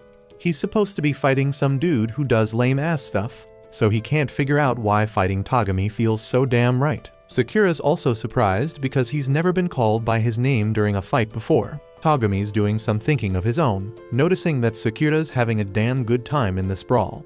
And that ain't all, because he can tell Sakura's moving better with each damn moment. Togami can't even hide his own enjoyment. He tells Sakura to bring it on, and they both charge at each other. The fight hits its peak when they both kick each other square in the face at the exact same time, and collapse to the ground. Nairi's horrified, but these two fighters just keep laughing. Togami never knew fights could be this damn enjoyable, and Sakura feels the same way. They've been at it long enough though, so they decide to end this madness. These two charge at each other once again, getting ready to throw their most powerful punches. But then Togami starts thinking about what Sakura said, how he ain't ever gonna change who he is for anyone. And that shit hits Togami hard because he realizes he should have fought back against what Tomiyama told him that day. But instead he looked away and didn't stay true to himself. Togami couldn't push through his own identity, but he sees that potential in Sakura. He knows Sakura's gonna become even stronger because he ain't afraid to assert his own will, no matter who he's up against. Togami just hopes Sakura never loses that. So he decides to hold back on throwing his punch, and in his mind, he thanks Sakura for helping him understand. Sakura's punch actually lands, and Togami declares he can't move no more and gives up. The crowd's stunned because they ain't never heard those words from Togami, the dude who charges in laughing even in dangerous situations. Even the Bofferin guys are speechless. But Sakura's really pissed off because he doesn't get why Togami's just giving up like that. He ain't happy with how the fight ended, and demands to know why Togami chose to lose on purpose. Sakura gets interrupted by hyped-up Tomiyama, who says he wants to fight Sakura someday, but right now Tomiyama's ready to throw down with Yumemiya. Togami urges Tomiyama to call off the whole fight because he's realized he was in the wrong. Tomiyama's too amped about fighting Yumemiya to listen, so Togami keeps insisting. But then shit gets real when everyone's shocked to see Tomiyama attacking Togami and telling him to shut the hell up. Tomiyama claims Togami lost, so he gotta quiet down. And that sets Sakura off big time. He goes to punch Tomiyama, but out of nowhere Yumemiya shows up and stops him. Yumemiya explains it's time to switch places, but Sakura's so damn angry he can't back down. Yumemiya points out that Sakura must have had a deep-ass conversation, and defending Togami is proof of that. Togami is then shocked when Yumemiya asks if he can just leave the rest to him. Togami gives the green light, so he bounces from the stage, and Sakura does the same. Sakura, in his usual pissed-off mode, straight up tells Yumemiya that he's gonna whoop his ass if he loses to Tomiyama. As Sakura struts off the stage, he can't wrap his head around why he's feeling so damn angry about Togami getting attacked. He ponders how Yumemiya seemed all stoked about him having a proper conversation, but Sakura still can't get it, because he didn't hear no words from his fists. Nairi catches Sakura before he falls, and the crew welcomes him back. Hiragi knows Sakura ain't digging how the fight ended, but he breaks it down that it was Togami's way of settling things. And on top of that, Hiragi gives props to Sakura for doing real damn well. But Sakura still doesn't know how to take a compliment. Tomiyama's pumped as hell about finally getting to throw down with Yumemiya, but Yumemiya wants to ask him something first. Yumemiya wants to know if Tomiyama felt anything watching Togami and Sakura go at it. Tomiyama's clueless as hell, so Yumemiya says it's a damn shame. Tomiyama doesn't know why it's a shame either, but he don't give a damn. All he knows is it ain't fair how Boffurin's got so many strong peeps, and it's nothing like Lion's Head. Tomiyama realizes everyone in his crew is weak as hell, and he figures that's why he can't be free. The crowd's straight up shocked to hear Tomiyama talking like this, and they can't believe that's how he really thinks of them. Tomiyama makes it clear he only gives a damn about power because it makes him feel good knowing that if he wins, Furin will be his. Tomiyama thinks Yumamiya is always having a blast because he's stronger and freer than anyone else in Furin. If he can prove he's stronger than Yumamiya, Tomiyama's dead certain he'll finally be free and have way more fun than anyone else. He's jumping for joy because he can finally put an end to all his boring-ass days. Now Tomiyama turns to Yumamiya and demands he hand over Furin. He jumps on Yumamiya and lands a bunch of punches. Yumamiya manages to shake him off, but Tomiyama just keeps coming at him. The Bofferin guys are left dumbfounded because they ain't never seen such reckless moves in a fight before. So thinks Tomiyama's a natural-born monster. Hiragi gets it because Tomiyama is the youngest damn leader in Lion's Head's history. Sakura's still fuming with anger, but he realizes he would have been screwed if Yumamiya didn't stop his punch, but that ain't the only thing that's pissing Sakura off. He knows damn well he only beat Togami because Togami held back in the end. Sakura ain't no pushover though, and he's more determined than ever to get hella stronger. Tomiyama keeps throwing down with his wild-ass fighting style to keep Yumamiya on edge. But he pauses for a second when Yumamiya's got something to say. Yumamiya explains that Tomiyama's gonna keep struggling if he keeps talking about what he doesn't have and trying to take things from other people. Tomiyama's had enough of Yumamiya's talking though, and he thinks it's all gibberish, so he just goes in for another attack. Yumamiya unleashes a punch that's so damn terrifying, and Tomiyama's gotta back the hell up. Yumamiya's disappointed that Tomiyama can't understand what he's trying to say, and Tomiyama's shocked when his nose starts bleeding. Even though Yumamiya's punch didn't land, Yumamiya straight up declares that when it comes to someone who can't get his point, he's 100% sure he won't lose. As the fight between Tomiyama and Yumamiya is getting heated, Tomiyama used his speed advantage to slip between Yumamiya's legs, getting behind him, grabbing Yumamiya's jacket, and pulling him back with a straight foot to the back. But damn, even though that hit should have wrecked him, Yumamiya ain't even phased. Dude turns right around and throws another death punch at Tomiyama. Tomiyama is quick on his feet, dodging once again, but he can't figure out what he's doing wrong. He was damn sure he was landing solid hits on Yumamiya, but the dude's health bar ain't moving an inch. Yumamiya breaks it down, saying Tomiyama's punches are weak, and that shit is hella insulting. Yumamiya goes on to explain that Tomiyama's punches feel weak because he fighting solo, ain't got nobody having his back, but Tomiyama still don't get why friendship matters in this whole thing. So even if his punches seem light, he's just gonna keep raining them down on Yumamiya till he finally goes down. Tomiyama ain't holding back, charging in for another attack, trying to overpower Yumamiya's defenses, and when he finally spots an opening, he sweeps Yumamiya off his feet and lands a heavy uppercut. But damn, Yumamiya's still acting like it ain't no big deal, and simply tells Tomiyama as much before spiking him against the ground. The crowd is silent as hell, watching Tomiyama struggling to get back up, and once he finally manages to stand, he starts throwing a desperate series of attacks, hoping to prove he is the strongest. Yumamiya dodges Tomiyama's first punch and asks him what being free means to him. So while still throwing down punches, Tomiyama answers that freedom means having fun, and having fun means going up against strong dudes like they doing right now. But if this is what Tomiyama thinks is fun, Yumamiya finds it hella weird that he don't look like he enjoying it at all. Tomiyama straight up clueless about what he really want in life. That's why he is all unhappy and trying to snatch Furin. And that's why Yumamiya pies him, but not as hard as his sorry-ass team stuck with him as their whack leader. But no matter what his reasons are, he ended up on top here.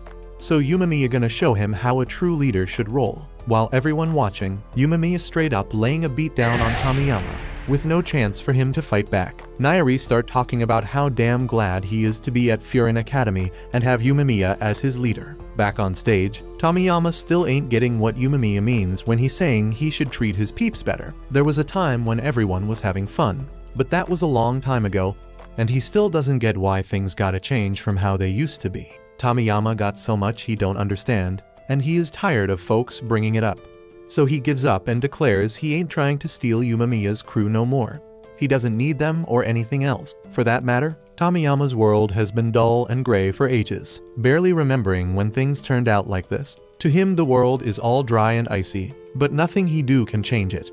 So he has been wondering what he missing to bring some color back. But now he just don't give a damn no more. He accepted that his heart a lifeless wasteland. Nothing gonna make it different. So he don't need nothing at all. Dude might have gone a little crazy, and Yumamiya noticed the shift in his mindset. So as Tomiyama came at him, He just let himself get hit. Even as he gets wrecked on the ground, he ain't fighting back. And that got Sakura all pissed off, jumping up in anger. Yumemiya said he ain't losing, so why is he putting on this weak-ass act? But then Kyotaro tells Sakura to shut it, sit down, and let Yumemiya do his thing. Once Tomiyama finally wears himself out by punching Yumemiya, Yumemiya apologizes to him for backing him into a corner with such a tough question. But if he keep destroying everything around him and hurting others in his quest for answers, things always gonna stay the same for him. Tomiyama ain't trying to hear no more from Yumemiya, so he straight up bites his throat, drawing blood and all. I don't know what kind of throat exercises Yumemiya been doing, but he don't even flinch, like his windpipe getting crushed don't bother him. Instead, he trying to comfort Tomiyama and tell him the answer he looking for been inside him all along. That makes Tomiyama stop chomping on his neck. So Yumemiya asked him if he remembered the last time Lion's Head and Furin got into a fight. In the end, that shit was just a big misunderstanding. But back then, when the fight got broken up, Yumemiya saw clear as day that Tomiyama was having fun with his crew. Back then, Tomiyama's punches packed a punch, unlike now, and he had a lot more heart in him back then too. Yumemiya want Tomiyama to think back to those times and realize what he gotta change. Yumemiya gets up and start getting closer to Tomiyama. So Tomiyama flinch, thinking he about to catch some payback for all the punches he threw at Yumemiya. But instead, he feels the warmth of Yumemiya's hand. Yumemiya trying his damn best to make Tomiyama remember who he used to be, because as the top dog of Lion's Head, he gotta step up his game. And to make sure he get it, Yumemiya hit him with a headbutt that knocked him the hell out. It was so damn hard that Tomiyama get thrown back into a flashback from before he became Lion's Head's leader. He was chilling, checking out a cat at the time. But then his friends called him over and started bitching about him being all spacey sometimes. They on their way to a brawl right now, so if Tomiyama wanna be their leader, he gotta get his shit together. Tomiyama apologized, but now he thinking, he don't even know who the hell they were about to fight today. Everybody freeze for a second. But then they all burst out laughing. Tomiyama's forgetful nature, and Tomiyama was having a good laugh about it as well. Those were some damn good times, and Tomiyama wished shit could stay like that forever. But as we all know, things changed real quick, and it went downhill. Tomiyama is left all alone in the dark, figuratively walking on broken glass. He ends up falling through, and that's when he finally realizes he must be dreaming. But even if it is just a dream, Tomiyama feels good getting to relive the good old days.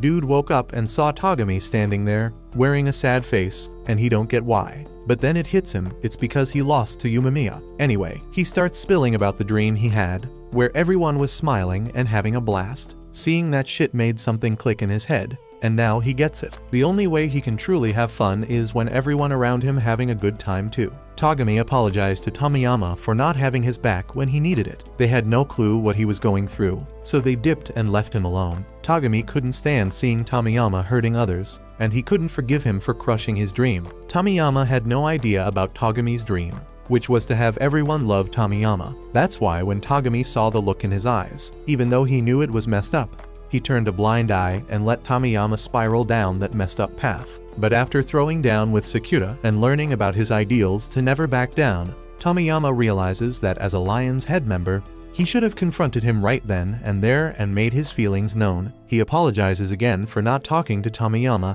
and leaving him alone to deal with his confusion, because he couldn't be there for him. Tomiyama ended up losing what mattered most to him. Tomiyama tells Togami that he busted his ass to become top dog because he thought it would bring him the most fun ever. It was like chasing a treasure chest at the top of a hill. He was psyched because something fun was gonna go down once he reached it, but when he achieved his goal and opened that chest, what did he find? A big fat load of nothing. Dude felt nothing and had nothing to look forward to. And that shit scared him. He felt empty inside, and no matter what he did, he couldn't fill that void. He knew he had to fix it, but he had no clue where to start. Over time, his world got darker and darker. After struggling with it for a while, he started blaming the whole team for his lack of fun. He started thinking that it was because the whole damn team was weak and that he wasn't having a good time. So he figured if he only let strong people join Lion's Head, then they could all be free and have fun together. He tells Togami straight up that he ain't to blame for any of the shit Tomiyama lost. He finally realizes that he's the one who threw away all the dope friends he had. Thinking back to the times when he used to laugh his ass off with everyone around him, He had always been living free, but he was too blind to see what he had until it slipped away. And to make it worse, he's the one who destroyed it all with his own damn hands. If it wasn't for Togami, Lion's Head would probably be nothing but a memory by now. Togami don't want to take credit for anything, but Yumamiya told him not to mess with the people close to him. He apologizes for all the pain Togami had to go through and thanks him for trying his damn best to keep things rolling with a messed up leader like Tomiyama. You can't even imagine how heavy that burden was. So he keeps apologizing while tears start flowing down his face. Eventually, he stands up and thanks Togami one last time for all he's done, but it's time to put an end to this and make things right. He walks over to Yumamiya, who's been chilling at the edge of the stage, and takes off his jacket, leaving everyone in shock. Tomiyama lost the damn match fair and square, so he's stepping down as the leader of Lion's Head and passing the reins to Yumamiya, just like they agreed when they set up this duel. He asks Yumamiya to please take care of everyone there for him. But Yumamiya never wanted to be in charge of Lion's Head in the first place. That dumb bet was all Tomiyama's idea from the start, and Yumamiya never planned on taking over if he won. Plus, he ain't looking to deal with a big-ass crew, because he already got his hands full with all that hierarchy crap, and he straight up hates boring stuff like that. But since Tomiyama keeps insisting, Yumamiya offers an alternative. From now on they'll all just be friends with each other, and they can call today's fight a damn group hangout session or something. With that, he addresses the crowd and thanks them all for showing up to watch the fight. The crowd is hella confused, but for the first time in a while, Tomiyama genuinely laughs because Yumamiya's hilarious as hell. And now that everything's settled, Yumamiya tells everyone to pack up and head home. After that, Yumamiya asks if there are any good takeout joints nearby, and when questioned why he wants to know, Yumamiya straight up says he wants to throw an after-party to celebrate the end of the tournament. So once they bounce from the theater, everyone heads up to the rooftop where they lay out some cardboard and have a feast. Yumamiya is feeling the food so much that he starts chowing down like a beast, while the others take more chill bites. Nairi can't believe they still got appetites after going through all that, and Suo ain't touched a damn thing either. So Nairi's glad he ain't the only one here with no hunger. But Suo says he's just on a diet, that's why he ain't eating. Meanwhile, Sakura is trying to figure out how the hell Yumamiya can calmly eat with Tomiyama after the beatdown they just had. If you can even call what Tomiyama was doing a fight. Sakura knows he could never forgive someone for pulling that kind of crap. But Yumamiya don't seem to give a damn. Actually, he's more concerned about the fact that Togami ain't touched no food yet. So he asks Togami if everything's cool with him. Togami's been deep in thought, so he puts his plate down and bows his head to apologize to everyone. He knows that this whole tournament mess was his fault. From the initial clash to the falling apart of Lion's Head group as a crew, Tomiyama also feels like he's to blame for all of it. So he bows his head too, apologizing for what he did. Since they're making apologies, Yumamiya leaves it up to Sakura to decide whether to forgive Togami and Tomiyama because he's still got some beef with them. Togami says he's ready to accept whatever punishment Sakura dishes out, and Sakura still ain't cool with what Togami did when they first crossed paths, but he also realizes that Togami ain't all bad after their fight.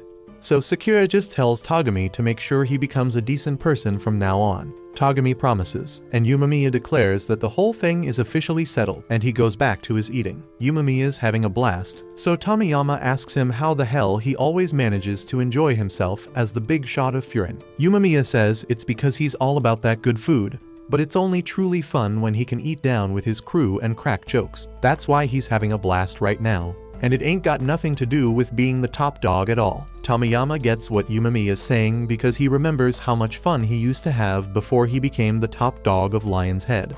But he mistakenly thought he'd have even more fun if he climbed higher in the ranks. He's clueless as to why he couldn't see that he already had everything he needed. Yumamiya tells him it ain't his fault because folks naturally don't realize how good they got it until they lose it all. Thankfully, Tomiyama realized his mistake before losing everyone he cared about. And Yumamiya's glad he can have fun again. Tomiyama's got one more question for Yumamiya and asks why the hell he chose to become the top dog of Furin, knowing it wouldn't be any more fun than his regular status. And that's because he wanted to make sure everyone was happy and smiling so they could all be happy together. He thought about what he could do to help the whole damn town and ultimately decided to become the top dog. Becoming the top dog was never the goal, but it lets him do what he really wants, and that's making sure everyone's always happy here. If there was another way, Umemiya probably wouldn't have gone for the top dog position. But if he had done that, he would never be able to share meals with everyone here. Tomiyama admires Umemiya for understanding what he wanted even before becoming the top dog. But Umemiya sets the record straight and says he never became the top dog. He was appointed. You can't just claim the title by yourself because it's something you earn with the support of the people around you. They all believed in the goal Umemiya was working toward and helped him achieve it. So no matter how tough or unfair things get, he swears he won't let them down. After chowing down, Umemiya gives Tomiyama and Tagami a peace out, saying he had a damn blast and would be stoked if they visit Furin sometime. As a cool gesture, Umemiya pulls a bread roll out of his pocket and offers it to Tomiyama as a parting gift, and Tomiyama gladly takes it. Once Umemiya and the crew bounce, Tomiyama and Tagami are left on their own. Tomiyama starts spilling about how he knows saying sorry can't fix the mess he caused, but he's clueless about how to make things right or if he even can at this point. He's scared as hell of losing his friends. Tagami gets where Tomiyama's coming from because he's done some messed up shit too. He knows that just saying sorry ain't enough to make it up, but that's exactly why they gotta face their mistakes head on. Tagami's got Tomiyama's back, and he suggests they team up and fix things no matter how damn tough it gets. Back in Bafurin territory, the kid they saved at the start of this whole mess has been waiting outside Tachibana's cafe. And as soon as he spots the guys rolling back from battle, he bolts toward them. Umemiya can't freaking believe Sasaki's been waiting here the whole damn time, but he reassures him that there's no need to stress because the job's been handled. They all step into the cafe, and Tachibana was expecting to have to whip out the bandages after the epic fight she thinks they had, but she's hella surprised to see that everyone's already been patched up. Except for Suo because he didn't let Kanama lay a finger on him, not even once. On the flip side, Sakura got messed up bad. She welcomes them back, but Sakura can barely look her in the eye because he's finally realized she was right. She told him straight up that he can't become the top dog on his own. Umemiya pulled it off because he had people holding him down, but Sakura's whole reason for showing up here was just to be the top dog. So now he's all messed up in his head, having an identity crisis, and just wants to bounce. But before he can even step out the door, Umemiya snatches him up, ain't letting him bail that easy. Umemiya tells Tachibana to whip up some of her special coffees to throw a dope celebration. Sakura starts bitching about not needing to be there because there ain't shit worth celebrating in the first place. But when Umemiya's got something to say, there's always a reason to party. So Umemiya names this day Conversation Day in honor of Sakura, because he did have his first talk fight with Tagami. It doesn't make sense to Sakura or anyone else, but that ain't the only reason Umemiya wants him to stick around. He's got something to discuss with Sakura. Sakura used to think he could become the top dog just by being strong, but now he knows he was dead-ass wrong. And right now, Umemiya wants to know how Sakura's first fight conversation went. Sakura don't really know what to say because he didn't hear shit coming from Tagami's fists, but Umemiya starts laughing because he realizes Sakura must have got it all twisted. When he said fights can be conversations, he didn't mean you start hearing voices from fists flying. He meant that fights are a primal way of communicating, a way to talk about basic shit like love or hate. When Sakura hears the word love, he spits out his coffee, and it goes straight into Umemiya's eyes. Kyotaro's ready to jump in and defend his boss from Sakura's caffeinated attack, but the others calm him down because it was an accident. Tachibana don't give a damn if it was an accident though. She tells them they gotta clean up their own damn mess. As Umemiya wipes himself off, he gives more context to what he said earlier and asks Sakura if he started liking Tagami after their fight conversation. That's the only reason Sakura would have tried to avenge him after Tomiyama knocked him out. That's how Umemiya knows Sakura was able to have a good conversation with him through their fists. Sakura can't deny that he started to understand Tagami a bit better after that fight, but he don't get why it's such a big deal in the first place. Umemiya just says he's freaking happy for Sakura. He heard someone interesting was rolling into town, and he thought it must be Sakura. And after spending these few days together, Umemiya can say with 100% certainty that Sakura's a solid dude.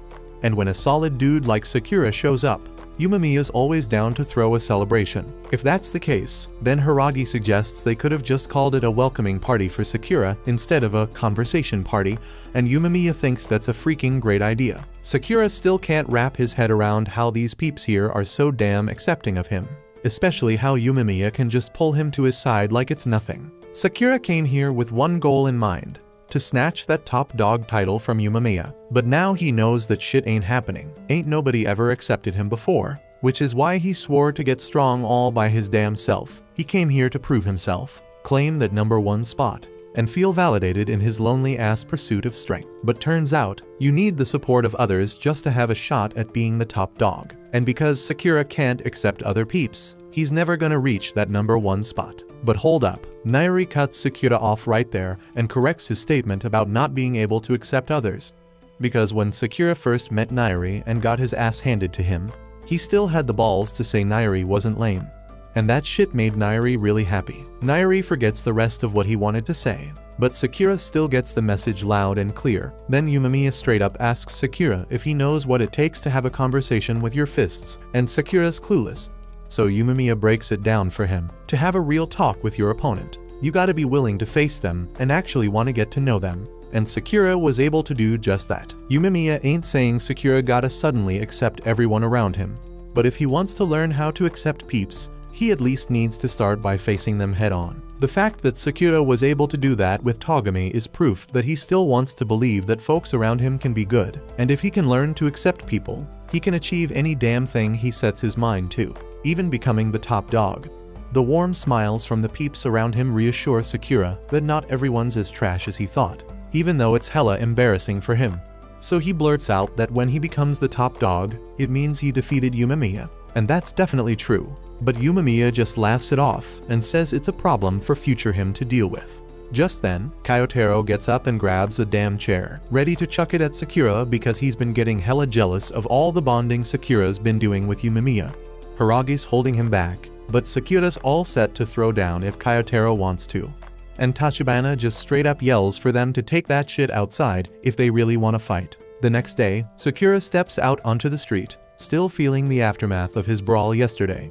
But right now, the only thing on his mind is Umemiya's advice about trying to get to know the folks around him. As he's walking, Suo and Nairi roll up from behind to greet him, and that straight up shocks Sakura. They've been hollering at him for a while now, and even though they didn't mean to startle him, Suo thinks Sakura's reactions are freaking hilarious. They all strut to class together, but as they cruise through the halls, Nairi peeps that everyone's eyeballing them, making him a little jittery. Suo says it's totally normal for people to stare after what went down yesterday, and Sakura couldn't give a damn about what others think of him anyways, so he straight up ignores them and opens the class door. But as soon as he does that, he's swarmed by a mob of students who all want to hear about the fight between Suo and Sakura from yesterday. But neither Suo nor Sakura want to waste time explaining all the details, so they dump the task on Nairi's shoulders. But just as Nairi's about to spill the whole story, some dude from the back of the class wants in on the conversation. It's the same dude who was pumping iron when Sakura first arrived, and Nairi recognizes him as Teiga. According to Nairi, Teiga might be a bit weird, but he's just as skilled as Suo or Kyotaro, so he ain't nothing to mess with. Teiga ignores Sakura and starts grilling Suo about whether he's finally ready to give him the answer he's been asking for. Suo still ain't ready to spill any shit, and Teiga's cool with that for now because he's got something he wants to ask Sakura. He flexes his muscles and throws the question at Sakura, asking about his virtue. Teiga asks every dude he meets about this because he believes it's important. Every man's gotta have an ideal they live by, and he's curious about Sakura's. Nairi gets it because he's obsessed with gathering info about the folks he likes. For example, he knows that Teiga always rocks his right shoe first and chugs nothing but protein shakes. Teiga's blown away that Nairi knows so much about him even though they never met before. But he respects the dedication to stalking, so he takes a liking to Nairi. Sakura thinks Teiga is hella weird, so he ain't sure if he's actually strong, but Suo guarantees that Teiga is the real deal. Though Suo ain't really feeling the dude either. Since folks gathered around to hear Sakura's story, Teiga suggests they all hang out after school to chat about virtue instead, but suddenly everyone starts acting all busy, so they straight up decline and bounce. Then Kyotaro rolls up in the room, takes one look at Teiga, and decides he wants no part in whatever the hell he got going on. So he turns and heads straight to his desk. Teiga asks the three of them to join him instead, but Sakura and Suo ain't down for it. However, Nairi ain't taking no for an answer and drags them along anyway. They all end up at Teiga's favorite spot. The joint looks like some WWE restaurant, so Sakura doubts they got any tasty eats in here. But when Teiga shows him one of the menu items, Sakura peeps that the food actually looks damn good. Teiga wonders if Sakura's all about food because that could be his virtue. but Sakura tells him he ain't particularly interested in food. Taiga notices that Sakura ain't up for talking about his virtue, so he straight up challenges him to a fight instead. That catches Sakura's attention, but Taiga ain't mad or nothing. He just remembers how badass Sakura looked when he declared he'd be the top dog of Furin.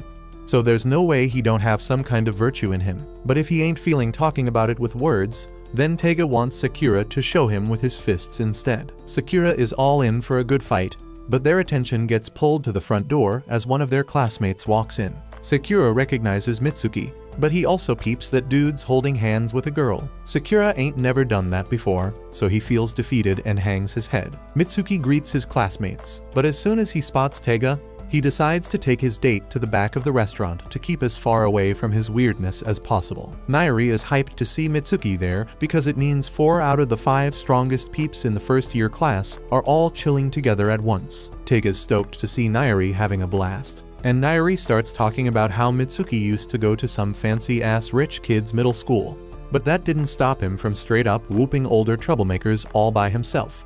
Dude's got some secret romance skills too, so it ain't no surprise he's popular with the ladies. Nairi even wonders if the girl he brought along might be his girl, but Sakura don't want to hear nothing about lovey-dovey stuff.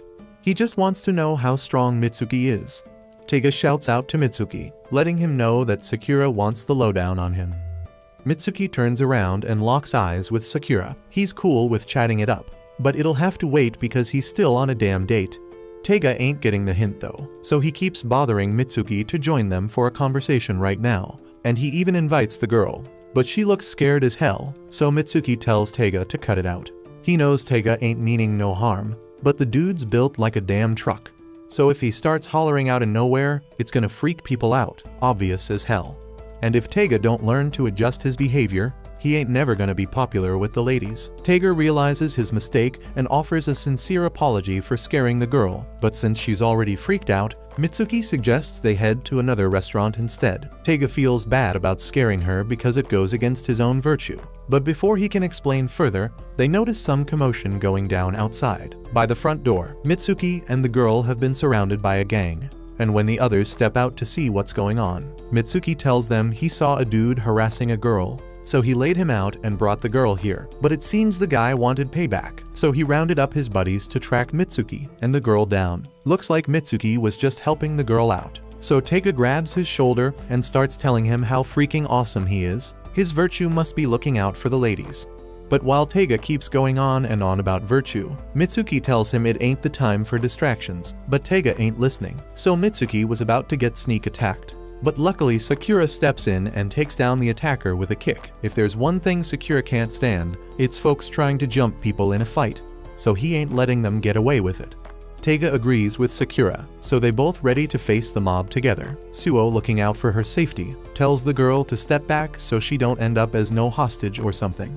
He ain't joining the fight, but he assures her that those 3 can handle it like a boss. Taiga asks Sakura if he wants to sit this one out because he's still banged up from yesterday's brawl, but Sakura never backs down from a fight. As the mob attacks, one dude goes straight for Taiga with a punch, and Taiga gets knocked the hell down. But as the guy tries to throw a second punch, Taiga grabs his hand and lets everyone know he always lets his opponent get the first hit in before he unleashes his own fury. Then he suplexes the dude in the flashiest way possible because his virtue is always stealing the freaking spotlight. Sakura thinks that's dumb, but Taiga has been weird from the start, so he just keeps fighting. Then suddenly some dude comes at Sakura from behind, so he spins around real quick and kicks the guy away. Then he starts complaining to Mitsuki about him sending folks flying in his direction. Mitsuki says he figured it'd be quicker if he just sent the attackers in Sakura's way.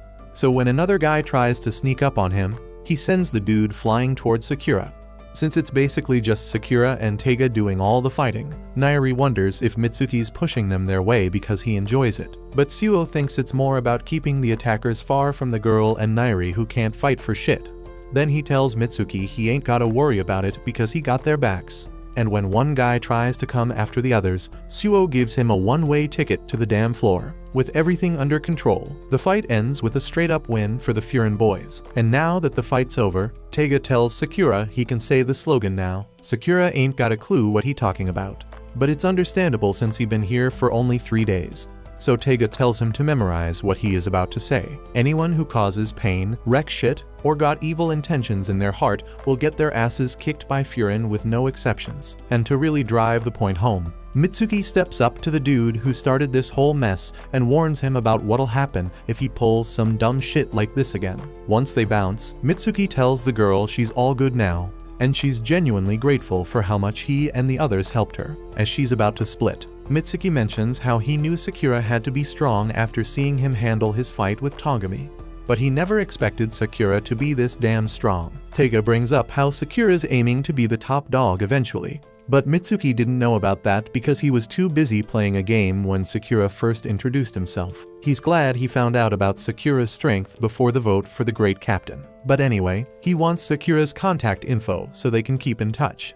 The others want to get his number too, but Sakura ain't never had no friends before, so he don't know how to share his info. In that case, Mitsuki says he'll just add his number to Sakura's phone. But when he opens Sakura's contacts, he sees that Sakura only got one contact named Weather, and they all think it's pretty funny. They end up giving Sakura their phone numbers, and the next day, Sakura's zoning out and staring at all his new contacts when Tachibana sneaks up behind him and asks what he's looking at. Sakura gets a jump scare and drops his phone, so Tachibana says sorry for sneaking up on him like that. But as she bends down to pick up his phone, she peeps the contacts and decides to add her number to it. Sakura acts like he don't care, but he's glad to have another name on his contact list. Then he notices he is in a group chat with all the other dudes, so if he want to ask them about the great captain thing Mitsuki mentioned yesterday, but he ain't used to texting, so he don't know when to jump in with his question. So instead he just eats his food and heads to class to ask them directly. Since Sakura new to texting, Suo gets why he ain't got the hang of it yet, and without hearing about the great captain. A moment later, the three leaders of the second year come in: Inamoto, Kusumi, and Kaji, and Nairi's hella hyped to see them. Inamoto tells everyone they don't give a damn how they do it, but they gotta decide on the grade captain right freaking now. The grade captain is the one responsible for the class, so basically the head honcho. Suo raises his hand, so Sakura thinks he's volunteering for the position, but then Suo points in Sakura's direction and nominates him to be the great captain.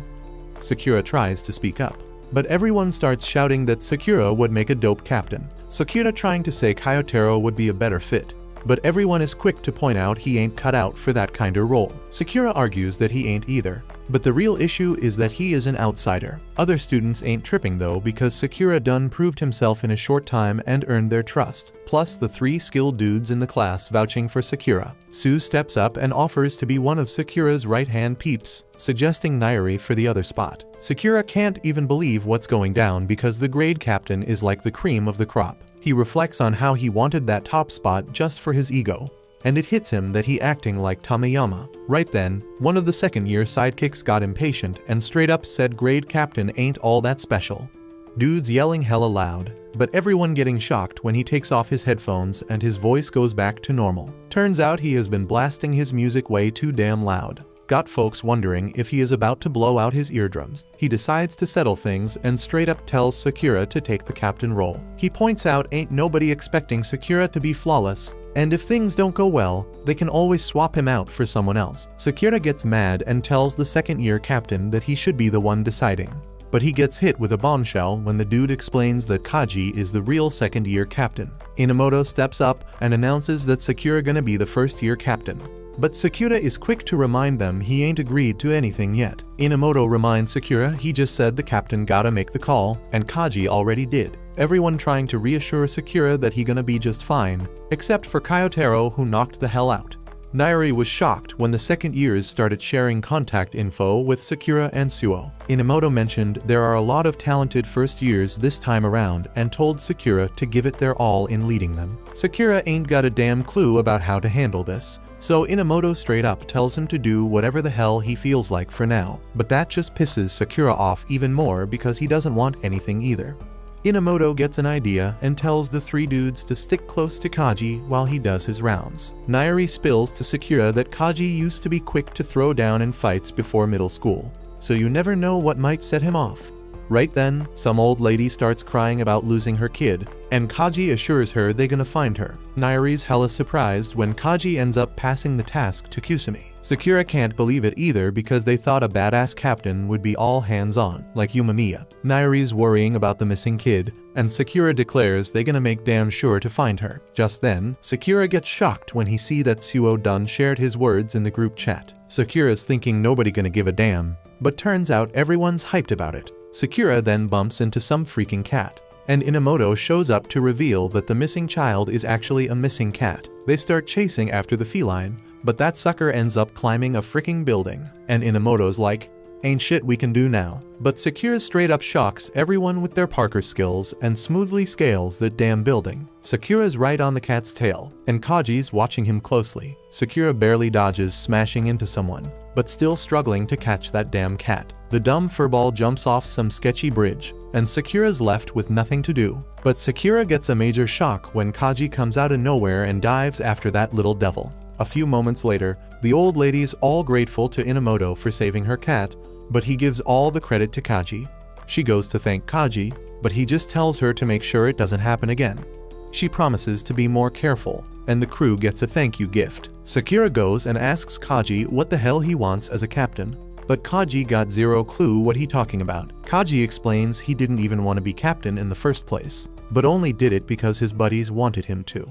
Sakura starts to connect the dots and realizes that Kaji's situation is similar to his own. He figures that if there's no real reason for Kaji to be the captain, then maybe he doesn't have to do it. But for some strange reason, Kaji takes great offense to Sakura's words and says something about not being able to make candy if he runs out. Kaji explains that he's not good at communicating like Kusumi or rounding up the guys like Inamoto, so he relies on them. But at the same time, they rely on him too. He feels the need to live up to their expectations and does his best to do so. Sakura realizes that it's okay not to have any specific desires, but then he questions whether living up to his friend's expectations is something he really wants to do. Nairi hands Sakura the gift they received for their help and compliments him on how ninja-like he looked while chasing after the cat. Nairi knew that Sakura could be counted on because they've always been reliable. Sakura wants to confirm what Kaji told him, so he asks his friends if they chose him as grade captain because they're counting on him. Without hesitation, they confirm it and assure Sakura that he can count on them too. A little later, Sakura collapses inside Tachibana's restaurant after carrying the old lady. The old lady jokingly wonders if she's gained weight, but Sakura brushes it off. Although he looks exhausted, Tachibana notices his tired appearance and suggests that he hasn't been getting enough sleep. She hits the mark, but Sakura decides not to let her know that he spent the entire night pondering his role as captain. Sakura gets surprised when Tachibana asks if his class has chosen a captain yet. She realizes that it must be him and expresses her belief that he'll make a great captain. Sakura, however, points out that he doesn't know what to do. Luckily, Tachibana offers some simple advice. If he's unsure, he should start with what he can do. Sakura can't argue with her wise words, but tells her to stay out of it nonetheless. Tachibana continues to offer valuable advice, suggesting that remembering his classmates' names and faces is something he can do. Calling people by their names will show that he's taken the time to know them better. Sakura suddenly realizes that he hasn't been calling anyone by their names, and Tachibana encourages him to start practicing right away. Feeling overwhelmed, Sakura decides to run off. The old lady calls him bashful, but Tachibana believes that Sakura is actually afraid of forming close relationships with people. As Sakura returns to school, he asks Nairi to tell him everyone's names.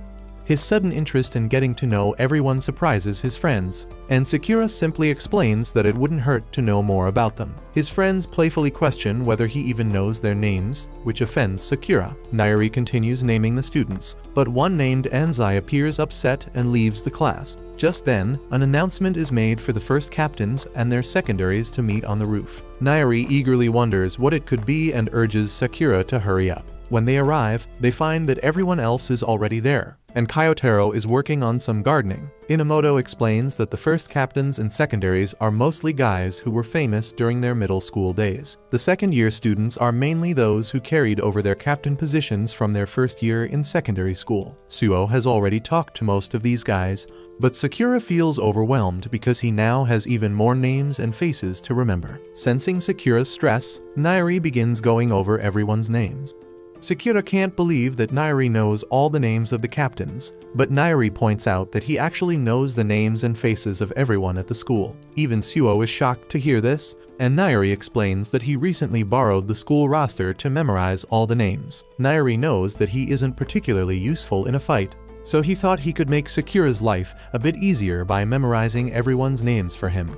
He is determined to help Sakura reach the top, just as he promised. Impressed by Nairi's contribution, Suo decides that he will be their negotiator. The other guys are a bit confused, so Suo explains that he's skilled at persuading others to accept his requests. Suo declares that they should all do their best, and Sakura is impressed by how well they know their own strengths. Sakura leaves those tasks to his friends, and they are shocked when he calls them both by their names. Yumemiya shows up with more students, but Sakura becomes annoyed at the thought of having to remember even more names, especially the names of the grade captains. However, Nairi is terrified as he explains that those people are not grade captains, they are the 4 Knights of Furin High, along with their secondaries. Sakura ain't getting why Nairi's so damn hyped, so Nairi repeats that these are the 4 badass leaders of Furin High. Jikoku teams Tsubakino, Komaku teams Mizuki, Zojo teams Mamos, and of course, Taman teams Hiragi. Yumemiya thanks everyone for showing up and tells them that the people behind him will be taking charge of Furin from now on. But before he gets into all that, he's got something more important to share. His garden's been fully transplanted thanks to Kyotaro's help, so the summer barbecue is gonna be damn good. Hiragi tells Yumemiya it ain't the time to talk about his damn garden. He gathered everyone here, so the least he can do is greet the new kick-ass captains. Yumemiya wasn't planning on giving a big speech, but there's something he wants to say, so he turns to everyone and says he's counting on them. He may be strong, but he can't be everywhere at once, and he can't watch out for everyone all the damn time. So he wants them to look out for each other. Everyone promises they'll live up to Yumemiya's expectations, and then they start chatting away with each other. After a while, Yumemiya comes over to Sakura's crew, and he's stoked to see Sakura as the great captain. He also tells Nairi and Suo that he'll be counting on them too, but if any of them ever get in trouble, they shouldn't hesitate to ask their upperclassmen for help. With that, the meeting's basically done, so Sakura and the others head back to their class. Once they're back, Teiga starts asking what the hell they were called up for, so Nairi brags about meeting the 4 heavenly kings. After school, they all roll out together, and since they don't gotta go on patrol today, Teiga suggests they hit up Muscle Restaurant again. Nairi's down with that idea, but the others shut him down right away. Just then, Sakura spots a couple of dudes strolling through the streets in matching white jackets, and they look pretty damn shady, so he asks them if they're looking for something. The leader of the 3 says they happen to be looking for a dude from Furin, but none of them fit the bill, so they turn around and bounce. As they bounce, Suo spots the logo on the back of their jackets and recognizes it as the Kiel crew. Suo don't know much about them, but he knows there ain't nothing but shady rumors about those guys. Right then, they all hear this old lady screaming her lungs out as she peeks into an alley and finds Anzai looking all beat up and bruised. Eventually, Anzai wakes up and sees everyone looking all worried around him, but when they bring him inside and ask what went down, he starts spitting some bullshit about getting chased by a giant dog till he knocked himself out. Ain't nobody buying that story, not even Sakura, so they press Anzai to spill what really happened. But he don't want to talk about it for some reason, and comes up with an excuse to dip. Before he bounces, Suo asks him if this has anything to do with the Kiel dudes they saw earlier. Anzai tries to deny it, but his face spills the beans. He still leaves to avoid talking about it any further, but now that they know Kiel was behind it because of Anzai's reaction, the others wonder how the hell Suo figured out Kiel was involved. He ain't have no real reason to suspect them, but that dude earlier had the whole villainous plot vibe going on. So it was pretty damn hard not to come to that conclusion. With the info they got now, Nairi asks Sakura what the plan is. If Kiel really beat up Anzai, they gotta help him out. But Sakura thinks jumping into action right away would be too damn rushed. Besides, Anzai didn't ask for their help, so maybe he don't want to drag others into this mess. Even so, Nairi still thinks it's their duty as his homies to lend a hand, even if he don't want it. And that reminds Sakura of what Yumemiya said about looking out for each other as much as possible. So he bounces in a hurry, but before he dips, the old lady offers him some food for the road as a gift. Sakura gets all flustered, but he takes it and storms off without saying another word. After spending time with Sakura, he knows deep down Sakura wants to help Anzai too, even if he'd never admit it. Elsewhere that evening, Anzai is seen chatting it up with a girl by the playground, and she's seriously freaking out about Anzai getting himself all messed up like this, but he says he can handle it. So she asks if he managed to convince Nagato to come back to their crew, but he ain't had no luck. Anzai is worried that Nagato might cross a line he can't come back from if he stays with Keel. The girl tries to get him to ask Bafurin for help, but Anzai still refuses because Bafurin is a crew that protects the whole town. This shit's personal for him, so he don't want to drag everyone into it. The girl don't want him dealing with this alone, so she offers to roll with him next time he confronts Nagato. But Anzai shuts that idea down because it's too damn dangerous for her to get involved. He tries to tell her not to worry, but after seeing how beat up he already is, there's no way she wouldn't be worried. As Anzai dips, she sits on a bench and Sakura comes up to her, asking her to spill about the talk she just had with Anzai. She's hesitant at first, but Sakura says he's in the same class as Anzai. And after checking out his Furin uniform, she knows he ain't lying. So she agrees to break it down for him. Turns out, she and Anzai have been tight since they were little kids. They used to play together all the time. Then this dude Nagato joined their crew, even though they all went to different schools. She thought they could all stay tight. Recently, she bumped into Anzai at the playground and came over to catch up. She could see he wasn't in the best shape, so she figured he got into another scrap or something. That's when she mentioned wanting to link up with Nagato again, so the three of them could hang like old times. But Anzai drops a bombshell. He tells her he got messed up by someone from a crew called Keel. He saw some dude snatching purses outside of town, so he tried to stop him and grabbed the dude's arm. But when he got a good look at the dude, he realized it was Nagato. She can't believe Nagato would do something like that. So Anzai wanted to bring Nagato here to hear his side of the story. But when Anzai came back, he was all beat up and wouldn't spill about what happened. All he said was that Keel is straight up trouble, but he also said he'd handle it on his own. She's feeling hella frustrated because her homies are in deep shit and she can't do jack to help. So she starts bawling her eyes out, and Sakura's still struggling with his emotions well, so he's at a loss for what to do. Eventually, he tells her he's gonna bring Nagito here so they can sort their shit out. The girl's relieved to hear that, even though Anzai said it's a bad idea to involve Furin. But Sakura says it'll all work out eventually, so she can leave it to him. The girl gives a little smile and thanks Sakura for being a solid dude. Then she gets up and says all this drama's got her feeling mad hungry. Sakura gets all possessive over his food and tells her she can't have any. But she wasn't even asking for his food. Sakura said he'd help her, but now he gotta figure out how. He walks into class and the crew greets him. But then he spots Anzai across the room, trying to pass off his injuries as some bear attack, and ain't nobody buying that shit. Sakura knows if he straight up asks Anzai about it, dude would just change the subject. So he ain't even bother bringing up the convo he had with Sukiya yesterday. Right then, someone from another class rolls in looking for Anzai. He goes up to him and says some creepy dude in a hood gave him a letter to deliver to Anzai. Anzai recognizes the description and starts freaking out about what the letter might say. He opens it hesitantly, and it's just as bad as he feared. So he takes off running out of there. Sakura chases after him, yelling at Anzai to wait up, but Anzai ain't stopping, so Sakura gotta jump down the stairs to cut him off. He tells Anzai he heard the whole story from Tsuchiya, so he knows the letter must be from Keel. He tells Anzai to let him take a look, and what he sees is a picture of the Keel crew holding a bloody Nagato hostage, demanding Anzai show up at the shipping yard. Anzai tries to brush it off, saying it ain't his problem.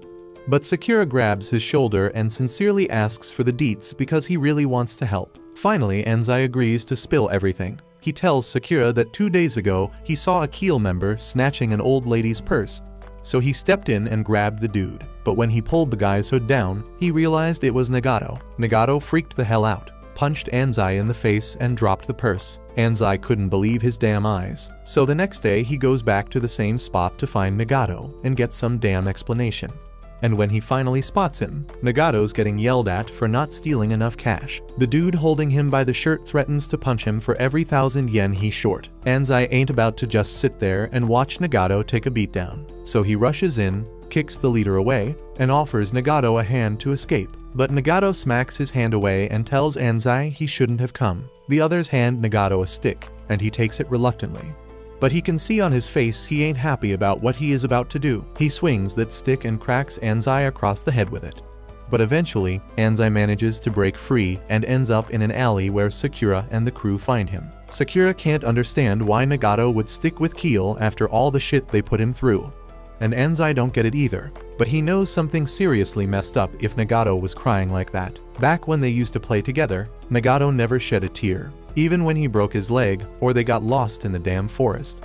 So Anzai can't even imagine what went down to make him cry like that. He may not know exactly why Nagato's sticking with Keel, but he knows he gotta get him out there for his own good. Sakura gets it and tells Anzai to hurry the hell up so they can save Nagato. Anzai says he doesn't want to drag Furin into his shit, but Sakura says he ain't going as a Furin member. He's going because Sukiya asked him to bring Nagato back.